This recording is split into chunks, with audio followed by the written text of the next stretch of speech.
Well, I'll ask members to stand for prayers. Ms. Box? Oh, they're all cool? Will we do that as well? Oh, dear.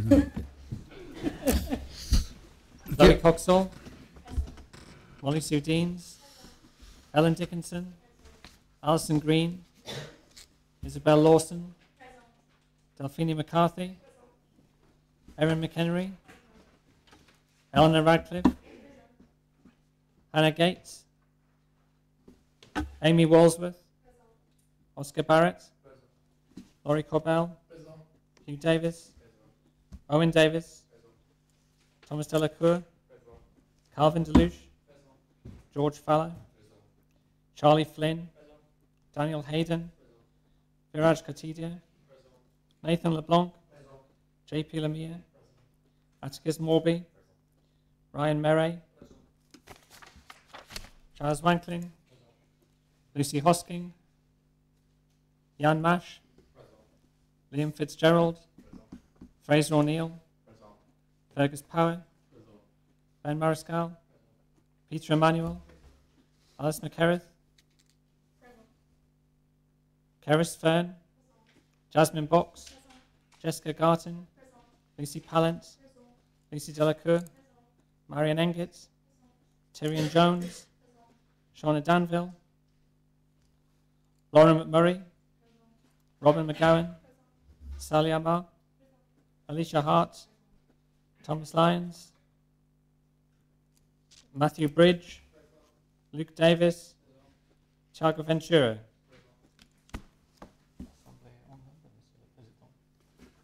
L'Assemblée est constituée. Mademoiselle Box.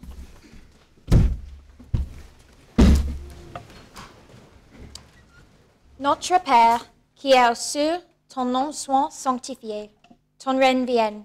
Ta volonté soit faite en la terre comme au ciel. Donne-nous aujourd'hui notre pain quotidien. Et nous pardonnons nos offenses, comme nous pardonnons à ceux qui nous ont offensés. Et ne nous induis point en tentation, mais délivre-nous du mal. Car à toi est le règne, la puissance et la gloire, au siècle des siècles. Amen.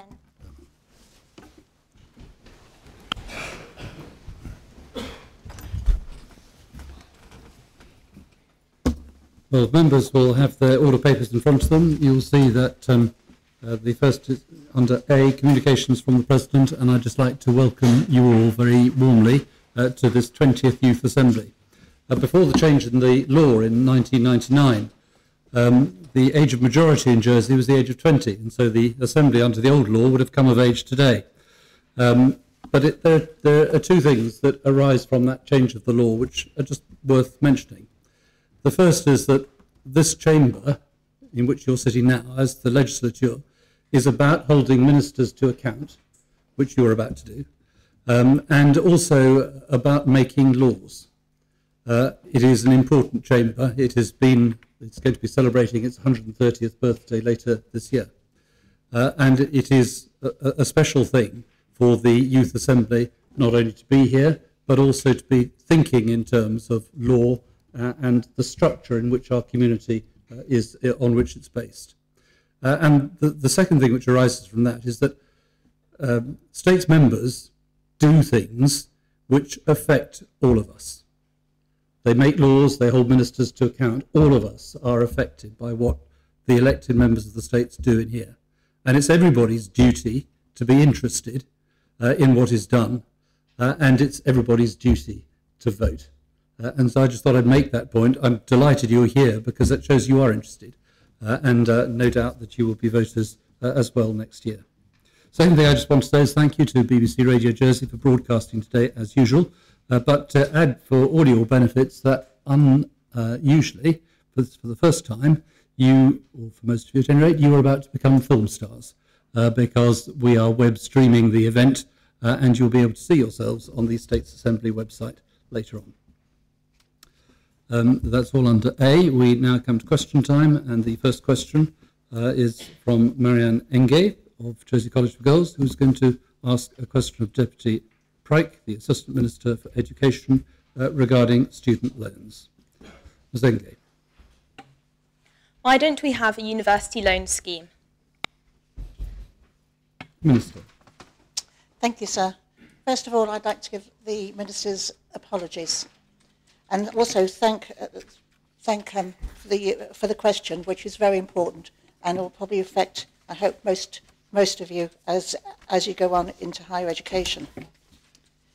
The Minister and the Education Department are aware of the financial pressures on families who have a child going to university and have been exploring options that could help with the high fees that UK universities have charged since 2012. A partial loan scheme for Jersey residents already exists. It provides £1,500 a year for 3 years and it's run by a commercial bank.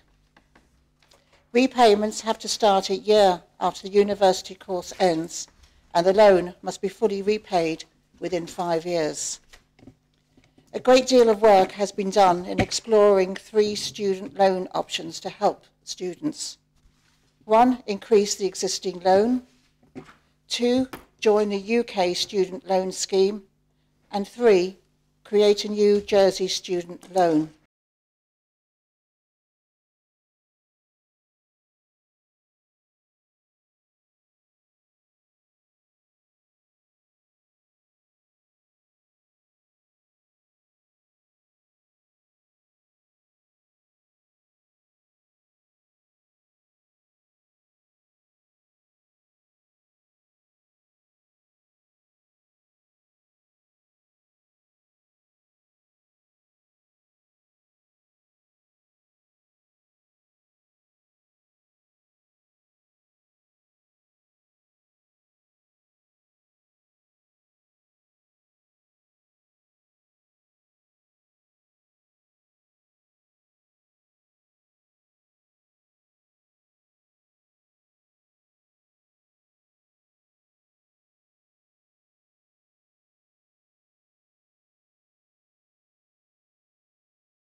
for the Minister on this subject?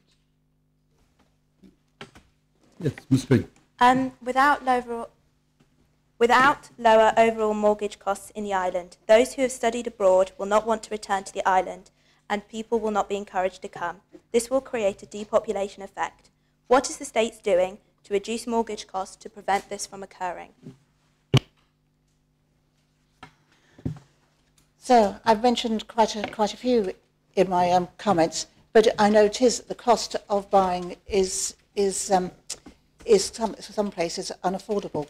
But so we hope within the next 2 or 3 years to build 1,000 social housing properties, of which 400 will be affordable.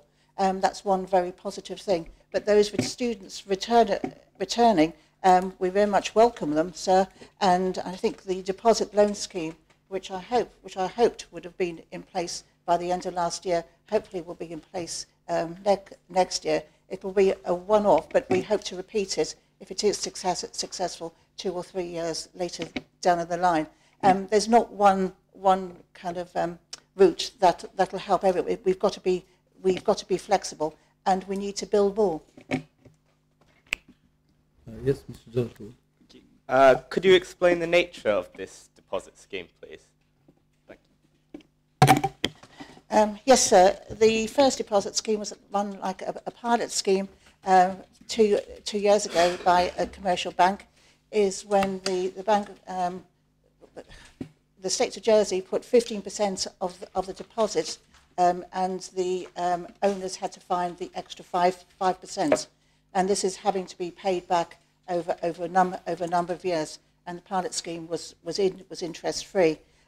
So it did work, and about 54, if I remember rightly, 54 families benefited from it. So it's very much to help those who will afford the mortgage but can't find the deposit.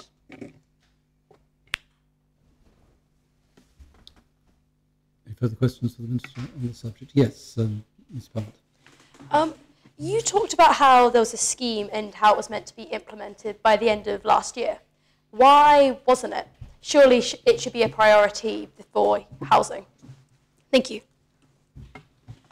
Indeed, sir. It is one of my priorities. But, sir, I have to find a bank to actually administer it and come up with the money and way of funding it and doing the admin side of it, sir. And in this current climate, there are very few banks who will actually take that risk on, which is a shame. But there's one in particular, and I'm working very hard with that bank to say how important it is for all people here in Jersey who can't get on that ladder and need that deposit. So, sir, it's a very good question you asked. Yes, Ms. Lawson. You said that you are making loads of new affordable housings in Jersey, but how will you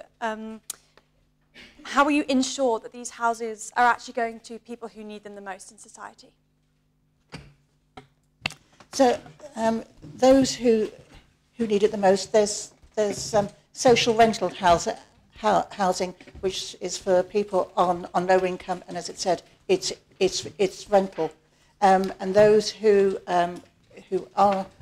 wish to buy their homes have to go through the gateway, where it's banded in different bands, and your income has got to be below a certain level, and that can change as Jersey's economy changes.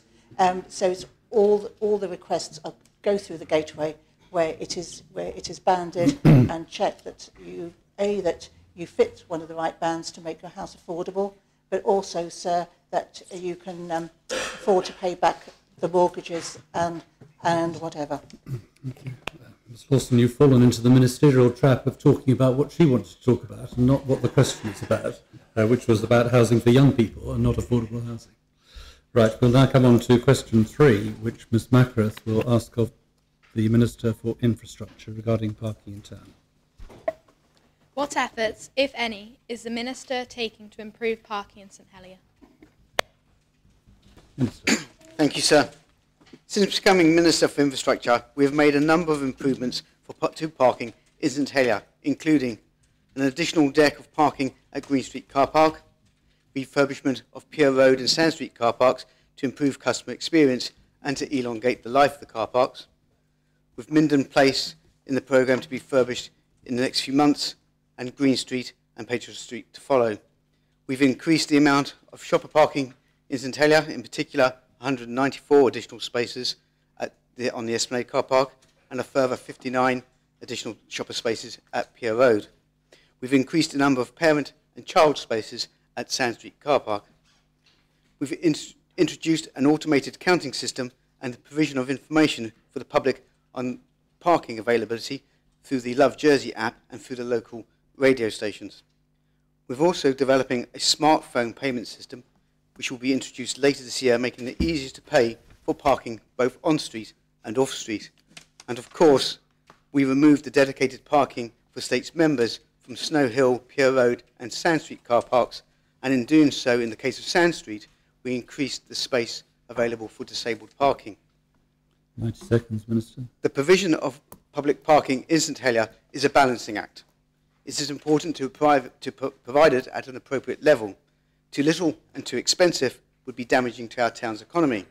Too much and too cheap would be damaging to the state's sustainable transport policy, which aims to reduce the impact of private car use in terms of congestion and on the environment. Supplementary. I understand the balancing act. However, some parking in St Helier is so expensive it is not worthwhile to have a part-time job. How can this be the case? Well, I actually have the opposite view to that of the member, sir. The public car parking in Jersey, when benchmarked against other jurisdictions, performs very well and in fact is very inexpensive compared to most towns and cities in the UK, sir. Any questions for the Minister on this subject? Yes, Mr. LeBlanc. What data do you have to support those claims that the parking is affordable? We've benchmarked against public data that's available from the UK against our own, and those were published at the time of the, I believe, the Sustainable Transport Policy back in 2010, I believe. Yes. Is using UK data from 2010 really the best data to be using to decide whether parking is affordable in Jersey or not? It gives us a benchmark, and we do update that and do monitor it. The parking charges in Jersey are restricted amount how we can increase them year on year. They are the higher of either 2.5% increase or the cost of inflation. So we do bear it in mind when setting the car park charges. But that money that goes into car parking is reinvested in our sustainable transport policy. You say you have a smartphone payment system for later this year. Do you have a date for that at all? We hopefully will have that after the end of the summer. We are going through the final tendering process and the final specification and testing that. One of the things that has taken us a little bit longer than at first anticipated is the payment system to work with the Treasury's back office systems to make sure that the payment goes through the banking system in a smooth manner, sir. Any other questions for the Minister? Yes, Mr. LeBlanc. Will there be a trial period for your smartphone app so we know that it works fully with the systems currently in place? And if it doesn't, what is the backup plan? We're not reinventing the wheel, sir. We are actually taking on a payment app system that works elsewhere. Obviously, it's being tested extensively to make sure that when it is launched to the public, all the bugs, if there are any, will have been addressed. Final supplementary. No further questions, thank you. Well, we come to question 4, which Daniel Hayden will ask of the Connétable of St Peter, the Assistant Minister for Treasury and Resources, regarding the Finance Centre. Mr Hayden. Is the first phase of the Finance Centre now fully let, and when will it be fully occupied? Thank you for your question. Firstly, I apologise on behalf of the Treasury Minister, who has to be in the UK today, who'd have loved to answer this question himself. The answer is the International Finance Centre is not currently fully let. At present, the building is 60% let. But before committing to construction costs, the States of Jersey Development Company has to secure a sufficient level of legally binding pre-lets to fund the cost of constructing the first phase of the scheme, which in this case is the initial building on the International Finance Centre. This requirement was the state's decision taken to minimise the risks on construction. Having met this requirement, construction on the first building commenced, during which time SOJDC, States of Jersey Development Company, continued to seek further additional tenants for the vacant space. Whilst the building is not yet fully let, SOJDC is in constant dialogue with other prospective tenants and on an ongoing basis. The States of Jersey Development Company are confident that demand for high-quality office space is increasing and that the first building will soon be fully occupied. SOJDC has also commenced the second building, office building, having secured a pre-let to occupy 50% of that building as well. Thank you, sir. Supplementary. With the number of citizens employed in the finance and legal sector in Jersey declining, does the Assistant Minister believe that the remaining buildings have the potential to be fully let? Short answer is yes, very confident. The amount of inquiries we're having is almost exponential. There's a great demand for people going into what they call grade A office space, which very often allows companies to consolidate their operations into one building and actually reduce their overall facilities management costs. Additionally, you may well have noticed in yesterday's media the announcement of a very high multi-billion-pound fund that's coming to Jersey. That will actually produce further opportunities for Jersey people to be employed in the finance centre, and we'll need a home to do that in. Thank you, sir. Any other questions for the Minister? Yes, Ms. Bond. I'm just wondering, because in here you say that the current building is only 60% let, yet you have sold pre-let for a second building. Why did you decide to pre-let the second building when the first building isn't actually full? Thank you. Very observant. Thank you for your question. Very good question. That simple answer is the client for the second building needs more space than is currently available in the first building. We have two interested parties to take 90% of the remaining portion of the empty space in the first building, and the other big client that we're looking at building 5, which is the second building to be built, they want 50% or more of that building, so therefore they can't actually operate that in the first building. Thank you. Mr. Delacour. If there's exponential interest in the finance centre, then why aren't they full?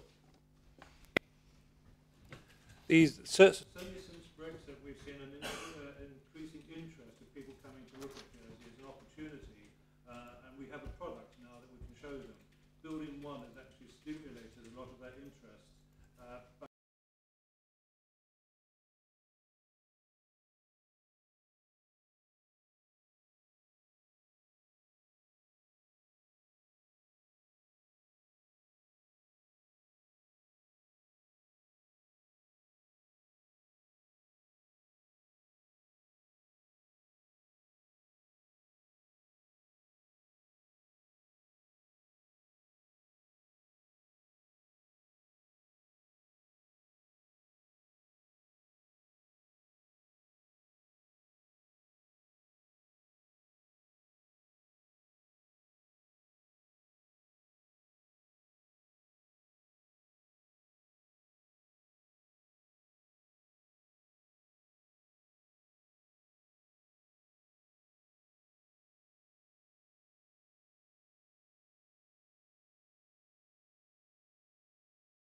Arts Trust. And in terms of working in those industries, I have to say I'm not sure of the opportunities for young people, but I refer back to the answer I gave, I'm not sure, to one of the members earlier, in that so far as we are committed to providing the right resources to ensure that skills and training are available for people to work in different sectors. I'm sorry I can't be clearer than that, but there are opportunities, of course, providing, sir, you possess the talent, which I don't, to work in the arts or culture. Ms. McCarthy. Is your marketing aimed nationally at the UK, or is it globally across in other areas such as China? The majority of the marketing budget is aimed at the UK. There is a growing, I understand Visit Jersey have increased the budget in parts of Europe. They have increased partnership spending. For example, there is a large budget allocated in a joint venture. So with Condor Ferries, I think it's in excess of £1 million allocated to marketing in France. Outside of that, there is little aimed at the global market, so simply because it is so huge, and I fear that the amount available would make little impact. Of course, the online marketing is viewable globally. For example, Chinese tourism, which we've identified, there could be some potential, sir, as Chinese citizens are, I think, the biggest tourism economic spenders globally at the moment. We tend to target them by marketing to London, where they tend to visit. I think the biggest destination for Chinese visitors is London, so we market to them in London rather than trying to do it in China. I'll call on Mr. Davis and then Mr. Mariscal for the final question. Mr. Davis. Thanks, sir. I'd just like to ask the Minister whether, obviously he's mentioned we've got our culture and it's getting more competitive throughout the world with tourism. I'd like to ask the Minister, please, what are his plans, or is there any look forward to the future to keep that growing tourism that we saw in 2016 more sustainable in the future? And if so, within that plan, are there any changes, developments which you would like to see in what Jersey has to offer as a tourist destination? I think we have an awful lot to offer at the moment. We tend not to appreciate it because it's on our doorstep and we see it all the time. And I always say to young people, as I would say to all young people here today, if you get the opportunity, go and live somewhere else, go and study off the island or experience some of the world, because then you can appreciate what we have here in Jersey. And our culture and heritage is no exception. The aim of my department and Visit Jersey is to grow visitor numbers and improve productivity. Improving productivity, I mean, is doing more for less resource. And that is essentially making sure we attract more visitors outside of the peak times of year, which is proving successful, sir, because people now tend to travel more than once a year. People will go away 3 or 4 times a year for 3 or 4 days as opposed to 1 2-week holiday a year, and we're making sure we're tapping into that market. And as I said before, I am pleased to say that the vast majority of visitors come here particularly impressed by the island and our cultural assets. Final supplementary for Mr. Mariscal. In the printed version of this response, it mentions the digital sector as one sector that the states would like to increase. My question is, how would you propose you increase the digital sector in prominence in Jersey? Thank you. Well, sir, and I do apologise. I did have to reduce my answer slightly to the written version because I didn't realise the bailiff was going to impose the 90-second rule, but now we have the chairman of the PPC in the chair. He's known for being much less harsh than the bailiff, so he might give me a bit of leeway. That will do you no good at all, Minister. I think that the digital sector, as represented now by Digital Jersey, which is a standalone body similar to a Visit Jersey, whose role is to promote all things digital in Jersey, is absolutely key for every business in every sector in the island, especially if we want to improve productivity. And we've noticed more tourism and hospitality sector businesses embracing technology and the digital sector, as we have in agriculture. We have now some planting machinery fitted with GPS that go along and plant much more efficiently, for example. So yes, the digital sector and encouraging technology is vital to the economy across the board, not just in financial services, but in absolutely everything. We've supported that, sir, by funding Digital Jersey, and we're going to let them get on with their job and support them as much as we can in the future. Okay. Thank you. Next question, Ms. Ellen Dickinson of Bowlia will ask a question of Deputy Noel, Minister for Infrastructure. Ms. Dickinson. What key improvements, if any, have been made to the island bus service to encourage more people to make use of it? Minister. Thank you, sir. Since becoming Minister, working in partnership with Liberty Bus, many key improvements have been made to Jersey's bus services to increase capacity, including a 36% increase in services, an increase in the average passenger capacity per vehicle with the use of double-decker buses, an improvement in the winter service, which is now much closer to that of the summer service, increased frequency on high-demand routes, such as the number 1 and number 15 route, the introduction of discounted fares and unlimited travel tickets with the use of adventure cards has speeded up boarding and journey times whilst keeping fares reasonable. We have introduced a single pan-island fare.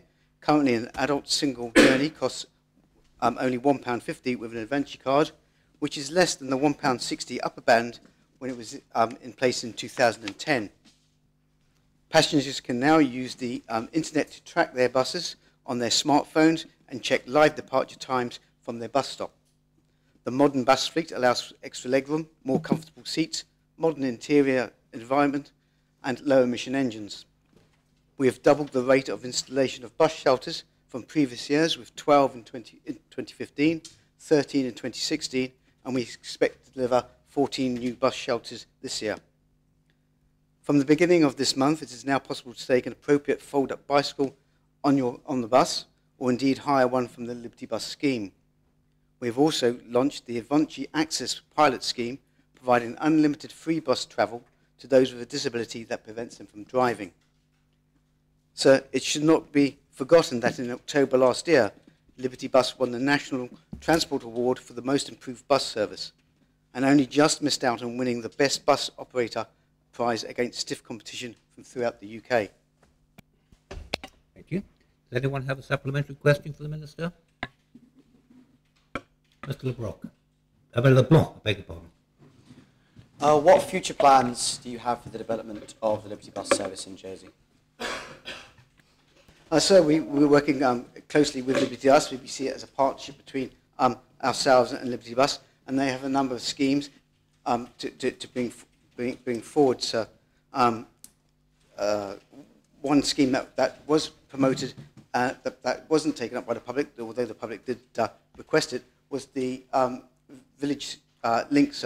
Unfortunately, that didn't have an uptake, but they are looking at other such schemes to bring in additional routes. Well, one was tried again to link up St John's through to St Blods and Red Houses, but again, although the public requested it, there was little usage. So we are looking with Liberty Bus on another new initiatives, and one that we are working closely with them is to try and get double-deckers on the eastern route out to Goree from St Helier, and also looking at the introduction of electrically operated buses. Mr Davies. Would you ever consider to change bus routes if certain ones became superfluous? Bus routes survive or demise on usage. So if an area of the island we saw an increase in usage between ourselves and Liberty, we would provide additional services to that area. The bus service is currently subsidised to the tune of in excess of £4 million per year from tax-funded sources, and so additional services have to be effectively self-financing because we do not have any more funds to actually increase that subsidy further. Okay, Ms. Garton. Deputy Noel, you stated here that currently an adult single journey costs £1.50 with an Advanci card. which is less than £1.60 upper band fare, was in 2010. Would you be able to explain why when I go on the bus without my student card, I have to pay £2 for an adult fare? Thank you. I would suggest to the member that they should use their Avanci card, be it a student pass or an adult pass, wherever possible. If I can maybe use a non-parliamentary term, sir, the £2 fare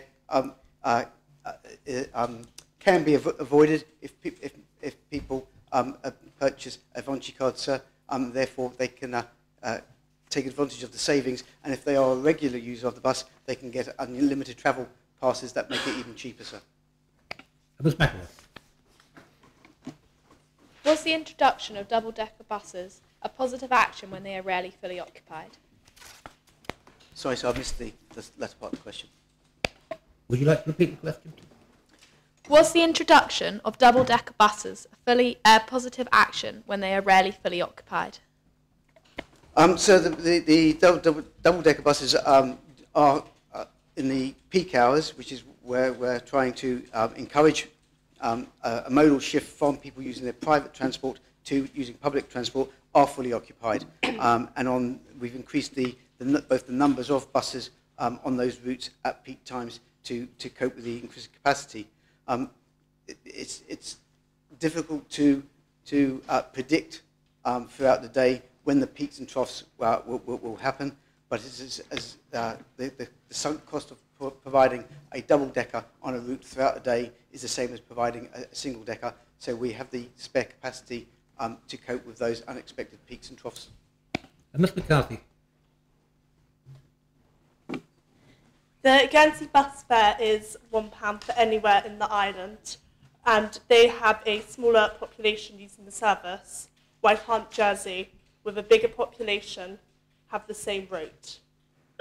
We could have the same rate, but we would be not spending £4 million of taxpayers' money a year. We'd probably be double that. In Guernsey, yes, they do have a much smaller, more limited bus service that charge the user only £1 to do so, but their bus subsidy, we believe, is similar to ours. It's in the region of some £4 million a year. So I believe that we're getting better value and better choice and a better service for islanders under our current system, sir. Ms. Coxwell. I agree that there's been a lot of improvements, but where there are bus routes in some places, there's not many streetlights, which can be dangerous, and especially in terms of school buses. Have you got any plans to change this? Well, what we have done, sir, and we continue to do so, is increase the number of bus stops that have bus shelters on them, sir. It's very difficult in our island because the vast majority of our road network does not have a roadside pavement, and without that, it's very difficult to actually safely put in a bus shelter. But we are expanding the shelter network. To say we've doubled it over previous years, and we continue to do so, sir, investing the monies that we get from the Sustainable Transport Policy through our car park trading fund to reinvest that back into the bus system, to encourage people to use the buses as an alternative to using their private transport, sir. Ms. Green? You talked about improving conditions. However, many of the school bus routes still use the old Connex buses, which have the bad seating, the small pitch that you talked about improving on the regular bus route. Along with this, many of the school bus routes have recently been merged together. That means that you are having to get up earlier in the morning and getting home later at night. What would the states be doing to try and reduce that? Because that can add significant time of people's students' lives trying to get home and do their homework each night. No, so I sympathise with the member. We are working with Liberty Bus to find ways of actually improving the school bus service. It is the service, part of our service, the whole bus service, that receives the biggest subsidy. Members may not be aware that for a student, daily travel is £1.50, 75 pence each direction, where the cost to government for that journey is some additional £7 to £7.50, sir. So the bus service for schools is an expensive one, but it is a vital one, and we are working with Liberty Bus to make quality improvements and capacity improvements wherever we can. Okay, Mr. Barrett.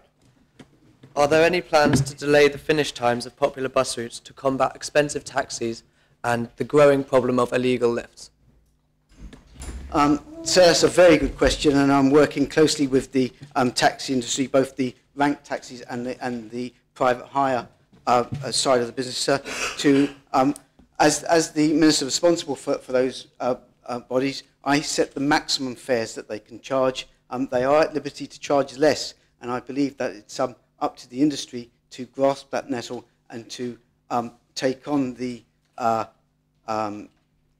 demands of the public and to provide them with the service that they require when they require it, sir. We have made some inroads in terms of providing temporary taxi ranks on Fridays and Saturday evenings to alleviate the problems that is experienced at Liberation Square, sir. Mr. Owen Davies. If you're to leave now and go to Liberty Station, you might see a couple pigeons lying around. I'm just wondering if you know if Liberty Bus has any plan of action to eradicate that. No, I know, sir. It's certainly, I don't believe it's on the menu at the cafe there. It's a very good question, but I don't believe that there's any proactive extermination of our feathered friends, sir. Ms. Fern. As you mentioned in your written report, the modern bus fleet for the public bus services have been updated. Why do the school bus services still remain the buses with the old seats and less legroom? Thank you. So it's simply down to the money that's available for investment. As I said, we could increase the quality of the fleet more quickly, sir, but that would involve more government money. And simply we do not have the funds to do that. But we are working with Liberty Bus to encourage them to swap out that fleet more quickly, sir. And on some of the school buses now, they are actually using the more modern vehicles. And as time goes on, those vehicles will be used more and more, and the older vehicles will be retired, sir. Yeah, Ms. Jones. From a personal level, I have to walk 20 minutes to the nearest bus stop on an unpavented road, and especially during the winter months, I think that's extremely dangerous. Would the Minister ever consider improving the bus safety to get to the bus routes, or even increasing the number of bus routes? Thank you. So it is a problem that we have, and it's an historical problem from the island. Our roads have been there many decades, if not hundreds of years, sir. And it's just the nature of the island. It's not possible for us to put roadside pavements in throughout the island, but we do where we can, particularly working with developers and getting some planning gains from those developers to improve the pedestrianisation of our island. But several decades ago, sir, the Green Lane scheme was introduced to the island, and that goes some way to linking up the more remote parts of our island to the main roads, which are served by the bus service. Mr. Manuel. The Minister speaks of a £7 cost to the states for every journey. How was this calculated? It's quite a complex calculation because it involves both the revenue costs of so the fuel, the tyres, the maintenance of the vehicles, the wages of the drivers, but also the capital cost of the equipment involved. So it is quite a complex calculation, but it is, as I said, the typical journey per capita on the school bus service is some £8.50 or just over, and so after you take the fare paid by the passenger off, it's a subsidy in excess of £7 per journey from the taxpayer, sir. Ms. Pelham. You recently answered a question where you said that there was no money to update the school buses, but you then also said that the school buses had the largest supplement. I'm just wondering why, if we have the money to update the public buses for the public, why the youth of the island do not get the same treatment? They were actually at the time tendered as two separate contracts. It just so happened that Liberty Bus won both, but they were two distinct contracts. That's something that we may look at in the future when the bus service comes up for retendering, to put it in as one package. But hopefully by then we would have actually replaced most of the older fleet with the newer vehicles. Okay, final two questions. Firstly, Mr. LeBlanc. The Minister has spoken about the restrictions he faces in regards to budgets, and I appreciate that that is the case, but why then is money being invested in a folding bike scheme when it could be potentially better invested in better routes, newer buses, and improvements to health and safety? So that's a scheme that's actually run by the charitable side of Liberty Bus. Liberty Bus is actually is a social enterprise whereby all of the profits that they generate from the island's bus service stays within the island. Half of their profit comes back to my department for us to reinvest in the bus service and to reinvest in new routes and better buses, etc. But the other half is up to their charitable board to decide how they spend that. And they've decided to try and encourage more people to explore more of our island, both visitors and locals, by offering this scheme whereby foldable bikes can be taken on the buses. So islanders, and I said visitors alike, can explore more of the island and enjoy the benefits that we have. Ms. Green.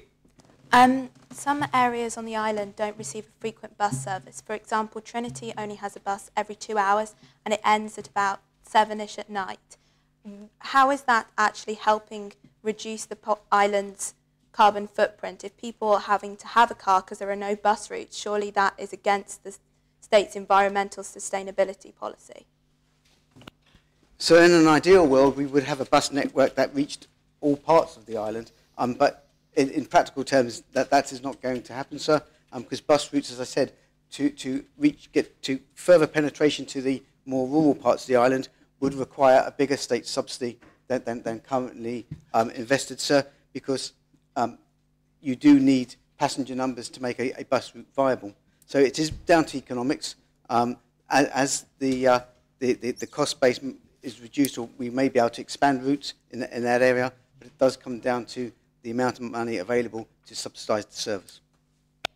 Thank you. Do you wish final supplementary, Ms. Dickinson?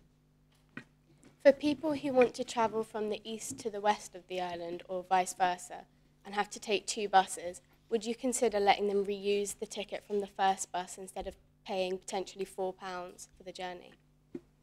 So that is a very good question. It's a question that's been raised a number of times, and one that I have some sympathy with, but it again does actually come down to the subsidy, and to do that, the taxpayer would have to pick up that difference. And so, yes, it would be cheaper for the individual to do that, but nothing is free in life, I'm afraid, and so the cost would have to be then picked up out of our subsidy. And we're there about trying to make the bus service available to as many people as possible, not just those who necessarily want to just have a throughput ticket. Thank you. The next question will be asked to Mr. Ventura of Holia, to the Constable Refo, Assistant Minister for Health, regarding treatments available at the hospital. Mr. Ventura. Given that many Jersey patients must go to the UK for treatment, what is the Minister doing to improve the range of care offered in the island? Assistant Minister. I thank Mr. Ventura for his question. First of all, I'd like to apologise on behalf of the Health and Social Service Minister. He also has avoided to be in the UK today, therefore it's fallen to me to answer your question. Jersey General Hospital already provides a wide range of acute services equivalent to that which would be provided by a district general hospital in the UK, despite serving only a population of 100,000 people. However, there are and will always be a certain number of procedures that cannot be carried out locally, either due to their complex nature or their reliance on specialist surgical or imaging equipment and expertise. For example, neurosurgery, burns ITU services, transplant services, specialist children's services, and radiotherapy services. The size of our population and the frequency of medical and surgical conditions on the island limits the number of certain procedures that consultants are able to perform, and therefore it can be difficult for them to maintain this necessary levels of competency, accreditation, and insurance requirement to carry out all these procedures safely. Since 2014, there's been a significant reduction in the number of patients being referred to the UK for complex trauma and orthopaedics, ophthalmology, urology, breast surgery, and cardiology treatments. In 2014, there was 1,865 patients referred, and this fell to just 1,606 in 2016, a reduction of 14%. This reduction of patient referrals to the UK has only been made possible as a result of our continuing investment in services such as procurement of new equipment, our recruitment of new consultants to the island who bring expertise or new surgical techniques, and through an expansion of our visiting consultant service, which is health professionals from the UK providing local outreach clinics here in Jersey. This is made possible through our strategic partnerships with key UK hospital providers. We currently have 28 visiting consultants to the island, an increase of 15 since 2014. As a department, work is continually underway to ensure that where it is safe, sustainable and affordable to do so, services are provided here in Jersey wherever possible, thus minimising the need for islanders to travel off-island for treatment. Thank you, sir. Anybody wish to ask the Assistant Minister a supplementary question based on his answer, Mr. Codidia? With an increasing population on the island, do you think it would be better to introduce more specialist procedures on the island? In an ideal world, the answer is yes, it would be. Unfortunately, the surgeons, the clinicians with the specialties, to maintain their clinical license to continue to operate, they need to be able to deal with a specific number of patients set out by their surgical colleges in the UK. If they cannot do that, then they will not be allowed to continue operating. The population of Jersey at around 100,000 in some of the more marginal specialities would not be enough to keep those consultants here in Jersey. What we do as much as we possibly can, as I said in my earlier answer, we now have double the number of visiting consultants. So where there are not time-critical treatments, we bunch together the number of people needing to see that particular surgeon, and we bring him to Jersey to avoid those people having to go to the UK. So there's only one person travelling rather than 20 or 30 people have to go over to the UK at that particular time for that speciality. Ms. Jones. In your report, you stated that you were recruiting new consultants to the island. How can the Minister and Assistant Minister for Health incentivise new consultants to come and work in Jersey, given that a third of senior nurses in the Jersey General Hospital have resigned within the last year, and 20% of doctors are approaching retirement age or are planning to leave Jersey, especially in light of the shortages of staff in the UK? Thank you. It's a very complex question. Jersey is a very attractive place for these qualified surgeons to come to work in. It has a very buoyant private practice opportunity for them, and obviously, as I'm sure you would all agree, it's a lovely place to live. Many people want to come into Jersey. It's an ideal place to bring up their family. They can work and hopefully work in a newly built hospital, as you know we're working on at the moment, working in a first-grade hospital with first-grade equipment and conditions, and actually enjoying the benefits of being in Jersey. We see on all the senior clinical posts, we get multiple applications for people that want to come into Jersey. There are, as you quite rightly said in your question, there are pressures around nursing, senior nursing positions. There are pressures in the UK. We are no different to the UK. We're all experiencing those same pressures. Thank you, sir.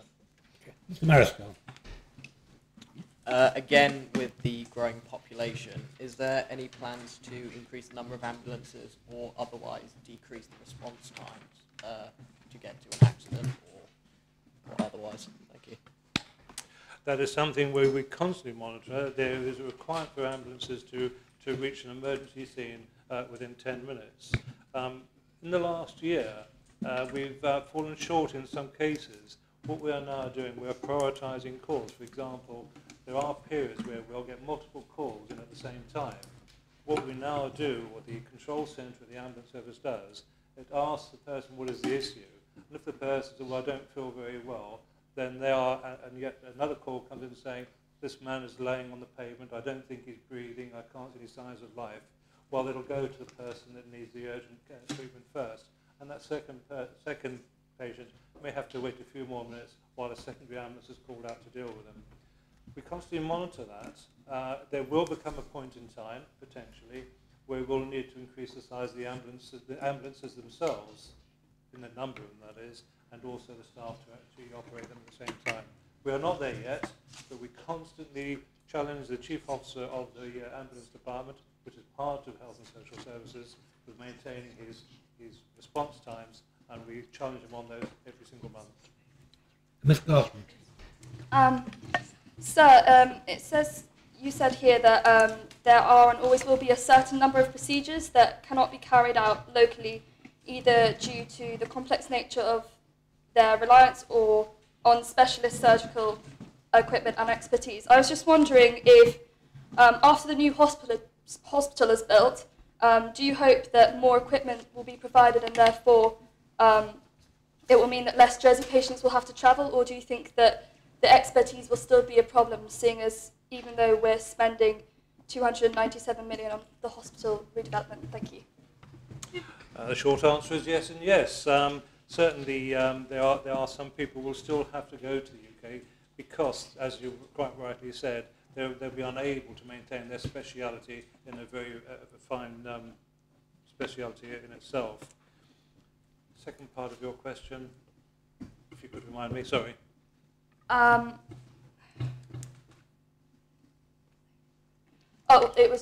was basically it. But thank you. Yeah, Mr. Corbell. What actions are being taken to reduce the waiting times in our accident and emergency department? So that's an ongoing challenge. We triage all patients. Triage means they're first seen by a receiving nurse who measures the urgency of their requirement. Those who need urgent requirements go straight into the A&E department.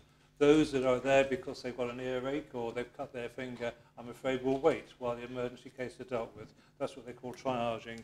We deal with the most urgent people at the first possible time. There's always pressures at particular times within A&E, and yet you can go in there some days and they're all sitting there waiting for somebody to turn up. And on other days, there are people standing in the waiting room because they can't get in. We see those particular pressures at weekend evenings, late evenings, when there's always an influx of people suffering injuries from having had too much alcohol or whatever, or just over-enjoying themselves, and that causes us significant pressures at those particular times. However, I can assure you, if you need urgent treatment, you'll go straight in to the front door and you'll be treated straight away in A&E. Mr. LeBlanc. If, as Ms Jones said, we are losing medical practitioners who have worked here on the island as opposed to gaining them, then what is being done to improve welfare for those working within health in the island? There's a number of reasons why some do leave. It is more, we see more of that within the nursing specialities. A lot of that is down to the high cost of housing in Jersey, and also many of these experienced ward sisters, for example, they come with their families, and their husbands find it difficult to find a job to help support the families at the same time. So sometimes it's those pressures that cause them to go back to the UK.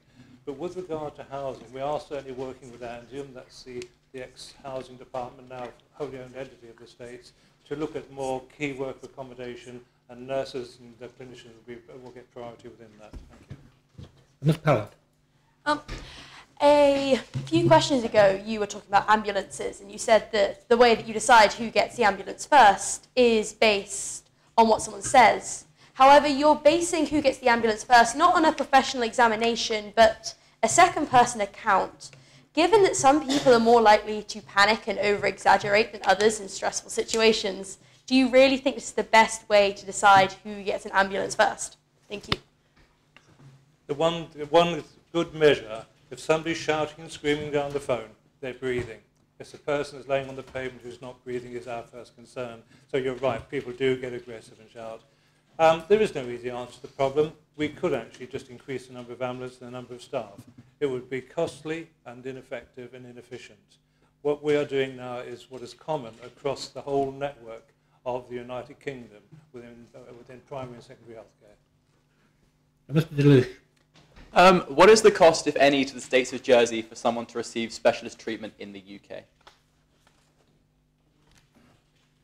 What's the cost to the States of Jersey if somebody gets treatment in the UK? Yeah, if any. Thank you. Sorry, just for clarification. Can vary. Can vary exceedingly expensive. Certainly 2 years ago we had £1 million patient on our books. One patient cost £1 million in that particular year. And that could be just down to thousands of pounds depending on the treatment. We are currently experiencing cost pressures within health and social services UK treatments. Some hospitals in the UK that we had been dealing with wanted to treat us as non-UK people, and they put all their charges up by 50%. We've moved away from those to the other hospitals that are still delivering the same or better services, but at the same rate as they would be charged within England itself. Mr. Davis. Thank you. The Minister recently just mentioned how he was talking about the response times to patients in A&E, and he mentioned that some people go there with conditions such as earache, and to my belief, people do go there due to the fees in Jersey to see a GP, and they go there for conditions which could easily be solved by a GP. Obviously, these people in the waiting rooms is stopping people with more serious injuries getting to see the doctors and getting the treatment they need to. Is there any system in place or any ideas of a system to come in place, such as a fine for time wasting or otherwise in the future? That's a very good question. It's one that's energised us for a number of years. It's very difficult. You get somebody, for example, somebody from a lower social economic background may come in requiring some treatment that he or she could have gone to their GP for. If they can't afford a GP, then how do you fine them for coming into A&E? It's just not possible, and it's not something that we'd wish to do. And the clinicians themselves, their sworn oath, the Hippocratic oath, requires they must treat these people when they come in. The only way we can is to actually give some challenge to them, is to make it inconvenient for them to be sitting there for several hours waiting to have the finger bandaged or have their sore throat seen to. It is an ongoing challenge. We deal with a lot of what we call primary care treatments today. Any primary care is the first place you go to, which is your GPs, your dentist, your chemist, and secondary care is what we deal with in the hospital. But we receive some additional support from the Treasury Minister. He's very helpful, coming out of the Health Insurance Fund to help contribute to the costs of the primary care delivered within secondary care. There is no easy answer. It's a constant problem and one we constantly keep under review. Thank you for your question. Okay. I'll just take one more question before we get past Mr. Ventura for his final supplementary, because we need to move on. Ms. Box. The report mentions the services not offered here on Ireland, and notably mental health services are not mentioned. And we were wondering, are there any services offered here for mental health? Short answer is yes, there are. We do have services for mental health. However, mental health has for many years been a Cinderella service and been somewhat ignored. And it's an area where we are now focusing much more intently on mental health in itself. The pressures in there, and certainly we do have a number of people now we send to the UK for the specialist care and treatment that they need for those specialist conditions, particularly in mental health. Thank you for your question. Mr. Ventura, do you have a final supplementary? Thank you very much for answering the question, and thank you to everyone that put something extra in. I'd just like to ask, the Minister has referred many times to bringing people in, specialists from the UK. How, if anyone in Jersey would like to further their career on those paths that we can't do right now, how are we going to help them? Are we going to put them in some program to go to the UK? Are we going to help them in some sort of way so they can further their career in that speciality? It's a very difficult path to go through, get into the medical professions. I'm sure that many of you are well aware. One thing we have started here in Jersey is looking at the pressures mentioned by one of our colleagues across the chamber, is in nursing. And we've now started up an on-island degree course where we are training up local people, particularly to come into nursing.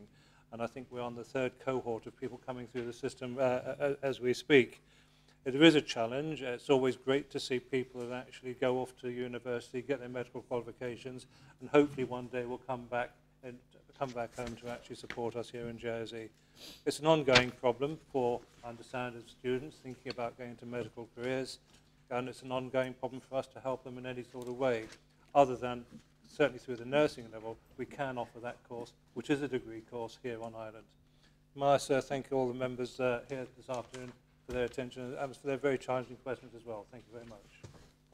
Thank you. The next question, Mr. Morby, Victoria College, will ask of Senator Sir Philip Balash, Minister for External Relations. Mr. Morby. Once the United Kingdom completes its withdrawal from the European Union, how do you expect Jersey's international finance sector to be impacted, and what measures are being proposed to mitigate this? Minister. So Jersey is outside the European Union and has always been a third country to Europe for the purpose of financial services, and that will remain the position after the UK's withdrawal from the EU. Jersey is an outward-looking country that will continue its programme of trading with all parts of the world. In the short term, there may be an element of uncertainty which could lead to a period of instability for financial services, both in Jersey and indeed in the United Kingdom, which is Jersey's largest trading partner. So far as mitigating measures are concerned, work in recent years has demonstrated the diversified client base in financial services markets, especially new markets in the Middle East, Africa and Asia. These are significant markets that will support or should support the financial services industry in Jersey into the future. Are there any supplementary questions for the Minister? Mr. Morby? How does Jersey currently benefit from the UK's membership of the European Union?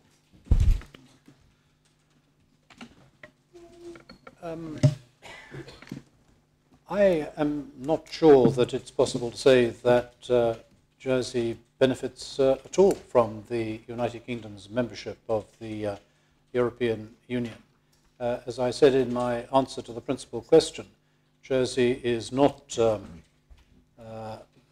part of the European Union as a third country, and its relationship with the United Kingdom should not be affected by the United Kingdom's withdrawal from the European Union. So I think that would be my answer to your question. Ms. Pallant. You just said that the Jersey's relationship with the European Union has nothing to do with the UK. However, I was reading a European website a couple of hours before this debate, and if I was to quote it, it says that Jersey enjoys full independence except for international relations and defence, which are the responsibility of the UK government, and is therefore considered a third country. Therefore, how can you say that Jersey's position as a third country is actually secure if the UK leaves the European Union, if our international relationships rely on the UK government? It's true that our constitutional position with the United Kingdom involves the United Kingdom having responsibility for our defence and for our international relations. But our relationship with the European Union is something that is entirely different. The relationship with the European Union depends upon a protocol which is attached to the United Kingdom's membership of the EU. And that protocol, as members will probably know, entitles us to export goods freely to the European Union without any tariffs. And that is the impact upon Jersey of the United Kingdom leaving the European Union. Mr. Mariscal. Due to the UK leaving the European Union, will Jersey look to expand economic ties with international markets in any way, or will it instead look to consolidate its trading relationships with European Union member states? I think it will be very important for Jersey to try to develop new markets outside the European Union. As I mentioned in my answer to the principal question, we are seeking to develop markets in Africa, in China, other parts of Asia and the Middle East. And those markets, I think, are going to be very important because they are in no way related to the European Union, with which our relationship has its ups and downs. Mr. Mash. It says in your response, our diverse base of underlying business will not be affected by the UK's withdrawal of the European Union. Do you have any evidence to back up that claim, and do you have any data on how many businesses are based in Jersey due to Jersey's access to the single market? There is statistical evidence as to the amount of funds which are deposited in Jersey from places outside the European Union. We know, for example, that approximately 20% of the funds deposited in Jersey banks comes from the Gulf area.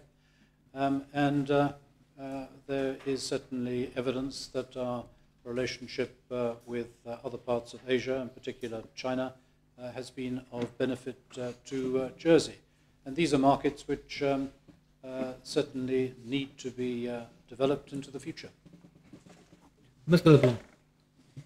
LeBlanc. It says here in your response that in the short term, whilst there may be an element of uncertainty, this could lead to a period of instability for financial services, both in Jersey and the UK. If that is the case, then what is being done to sort of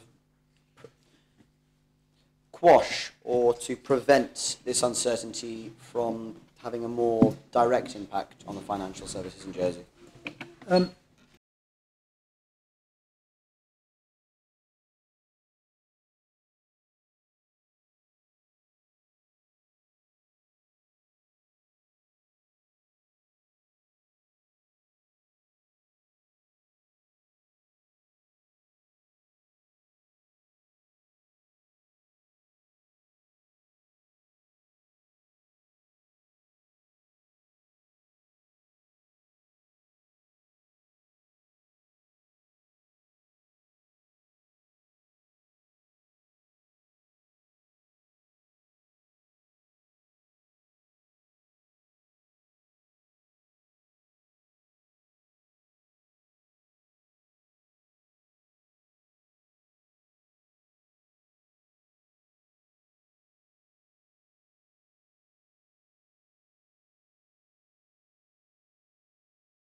to replace fossil fuel dependence with alternative green sources utilising the island's natural resources?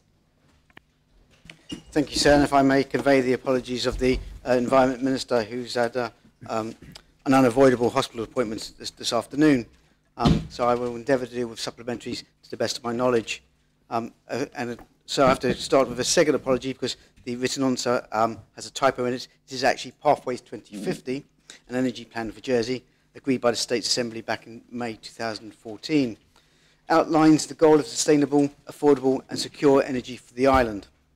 The document describes a wide range of actions that aims to reduce Jersey's greenhouse gas emissions by 80% lower than those of the baseline year of 1990.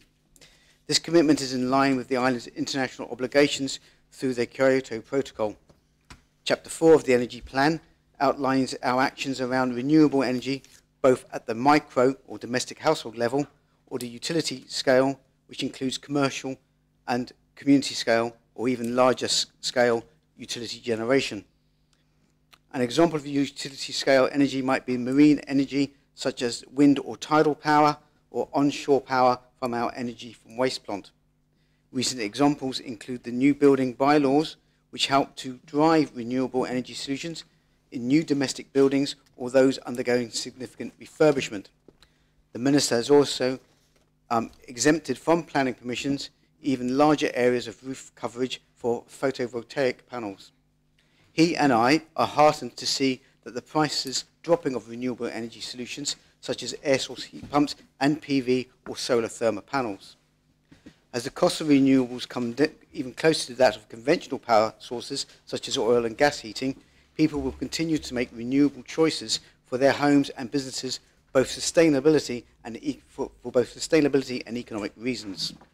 The States of Jersey have also incorporated renewable solutions in its own portfolio of buildings. And by way of example, St Martin's Primary School incorporates heat pumps and PV panels alongside many other sustainable building solutions like rainwater catchment. The energy performance of the school is being constantly monitored and its operating parameters continue to be improved. The States of Jersey continue to work on putting in place the framework to enable utility-scale marine renewable energy. Whilst any project would be considered on its own and particular merits, after extensive review and scrutiny, Jersey waters hold potential for offshore wind projects as well as ultimate tidal stream technology as this reaches the commercial stages. The gift of the seabed from the Queen into the island's ownership has been helpful in forwarding progress in this area. Does anyone have a supplementary questions for the Acting Minister?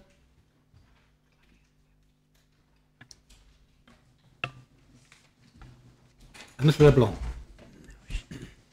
What is being done in terms of education to educate the island's younger residents about the opportunities for renewable energy sources and green living in the future?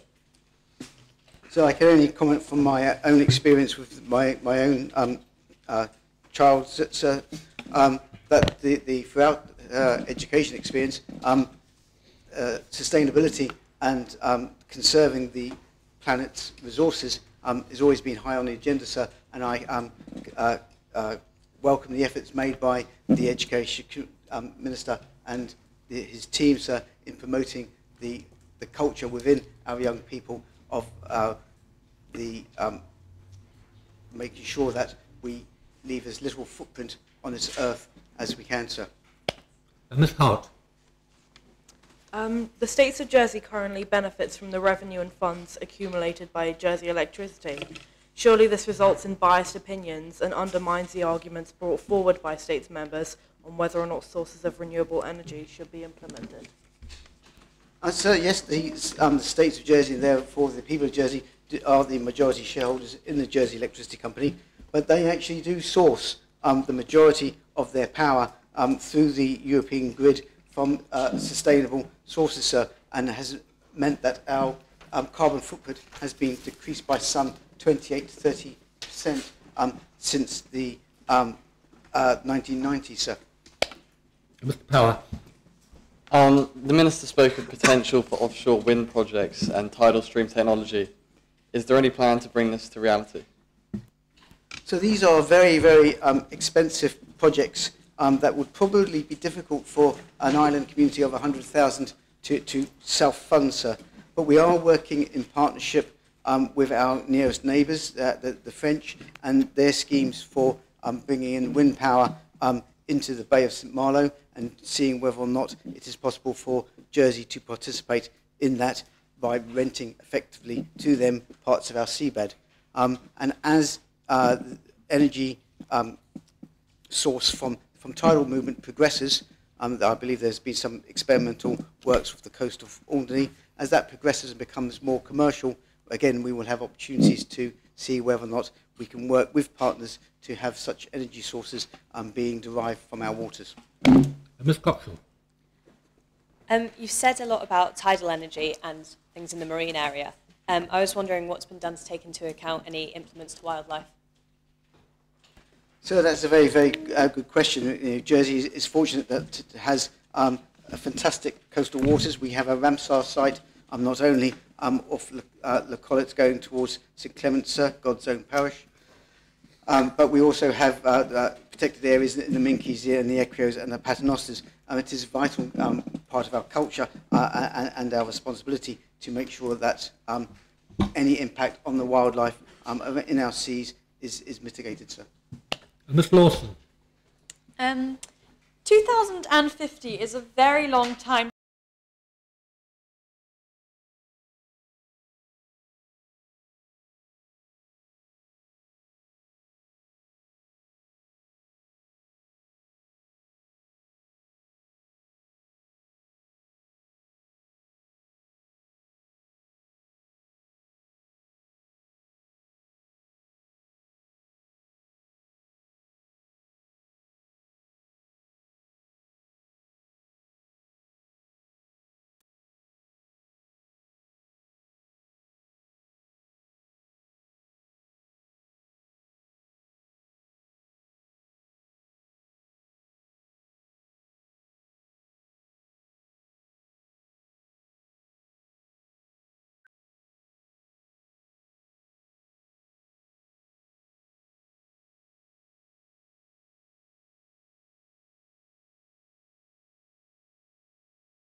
than we have ever been. Can you explain why by December 2015 the proposal to house refugees had been dropped and that, Senator, you told the Jersey Assembly that it would pose too great a risk? I was just wondering what you meant by this. Thank you. Yes, when we saw the great movement peoples in the summer of 2015 from the Middle East, some of those movements of people were arising from the Syrian war. Some actually were just from North Africa and had been moving through into Europe for many years, somewhat unnoticed. I took the view that we should try and move beyond our traditional support. Our traditional support having been providing funds and support for basic needs where we found either natural disasters or where we found war. And I thought that we ourselves here should explore whether we couldn't take a small number of refugees arising out of the Syrian conflict. We did a lot of work. I took a lot of advice. We initially were considering whether we couldn't work together with the British government on something that they call the Vulnerable Persons Relocation Scheme. But because we've got a different legislative framework and because we've got a different income support framework to the United Kingdom, it became apparent during that exploration that we would not be able to provide what would in effect be a different provision for a very small number of families, just for a small number of families. Anyone who came under the Vulnerable Relocation Scheme into the United Kingdom would have been able to come to Jersey and benefit from those special provisions. It became apparent to me that if I were to try and make that argument in the States, which is what it would have needed, that would not have been possible because of, rightly, people are already on the waiting list for housing provision. People are already waiting to get income support, would have said they didn't think it was appropriate. So we needed to balance all of those things. And what we ended up doing was ensuring that the Jersey Overseas Aid Commission gave more money than they had initially intended to give out to the camps on the Syrian border in Jordan. And I went with the chairman of the Overseas Aid Commission to see how that money is actually benefiting people's lives every day. And that is a policy priority that we have continued. The Jersey Overseas Aid Commission is continuing to provide money for winterisation, not only on the borders of Syria, but also reaching into Syria with some of the UN organisations as well. We've already taken up nearly 5 minutes and only had 2 questions. So if we could ask both the questioners and the Chief Minister, they could be a little more succinct so we can get as many questions in as possible, please. Mr. Morby. Amid recent calls for greater independence for the island, how far would the Chief Minister approve of greater autonomy?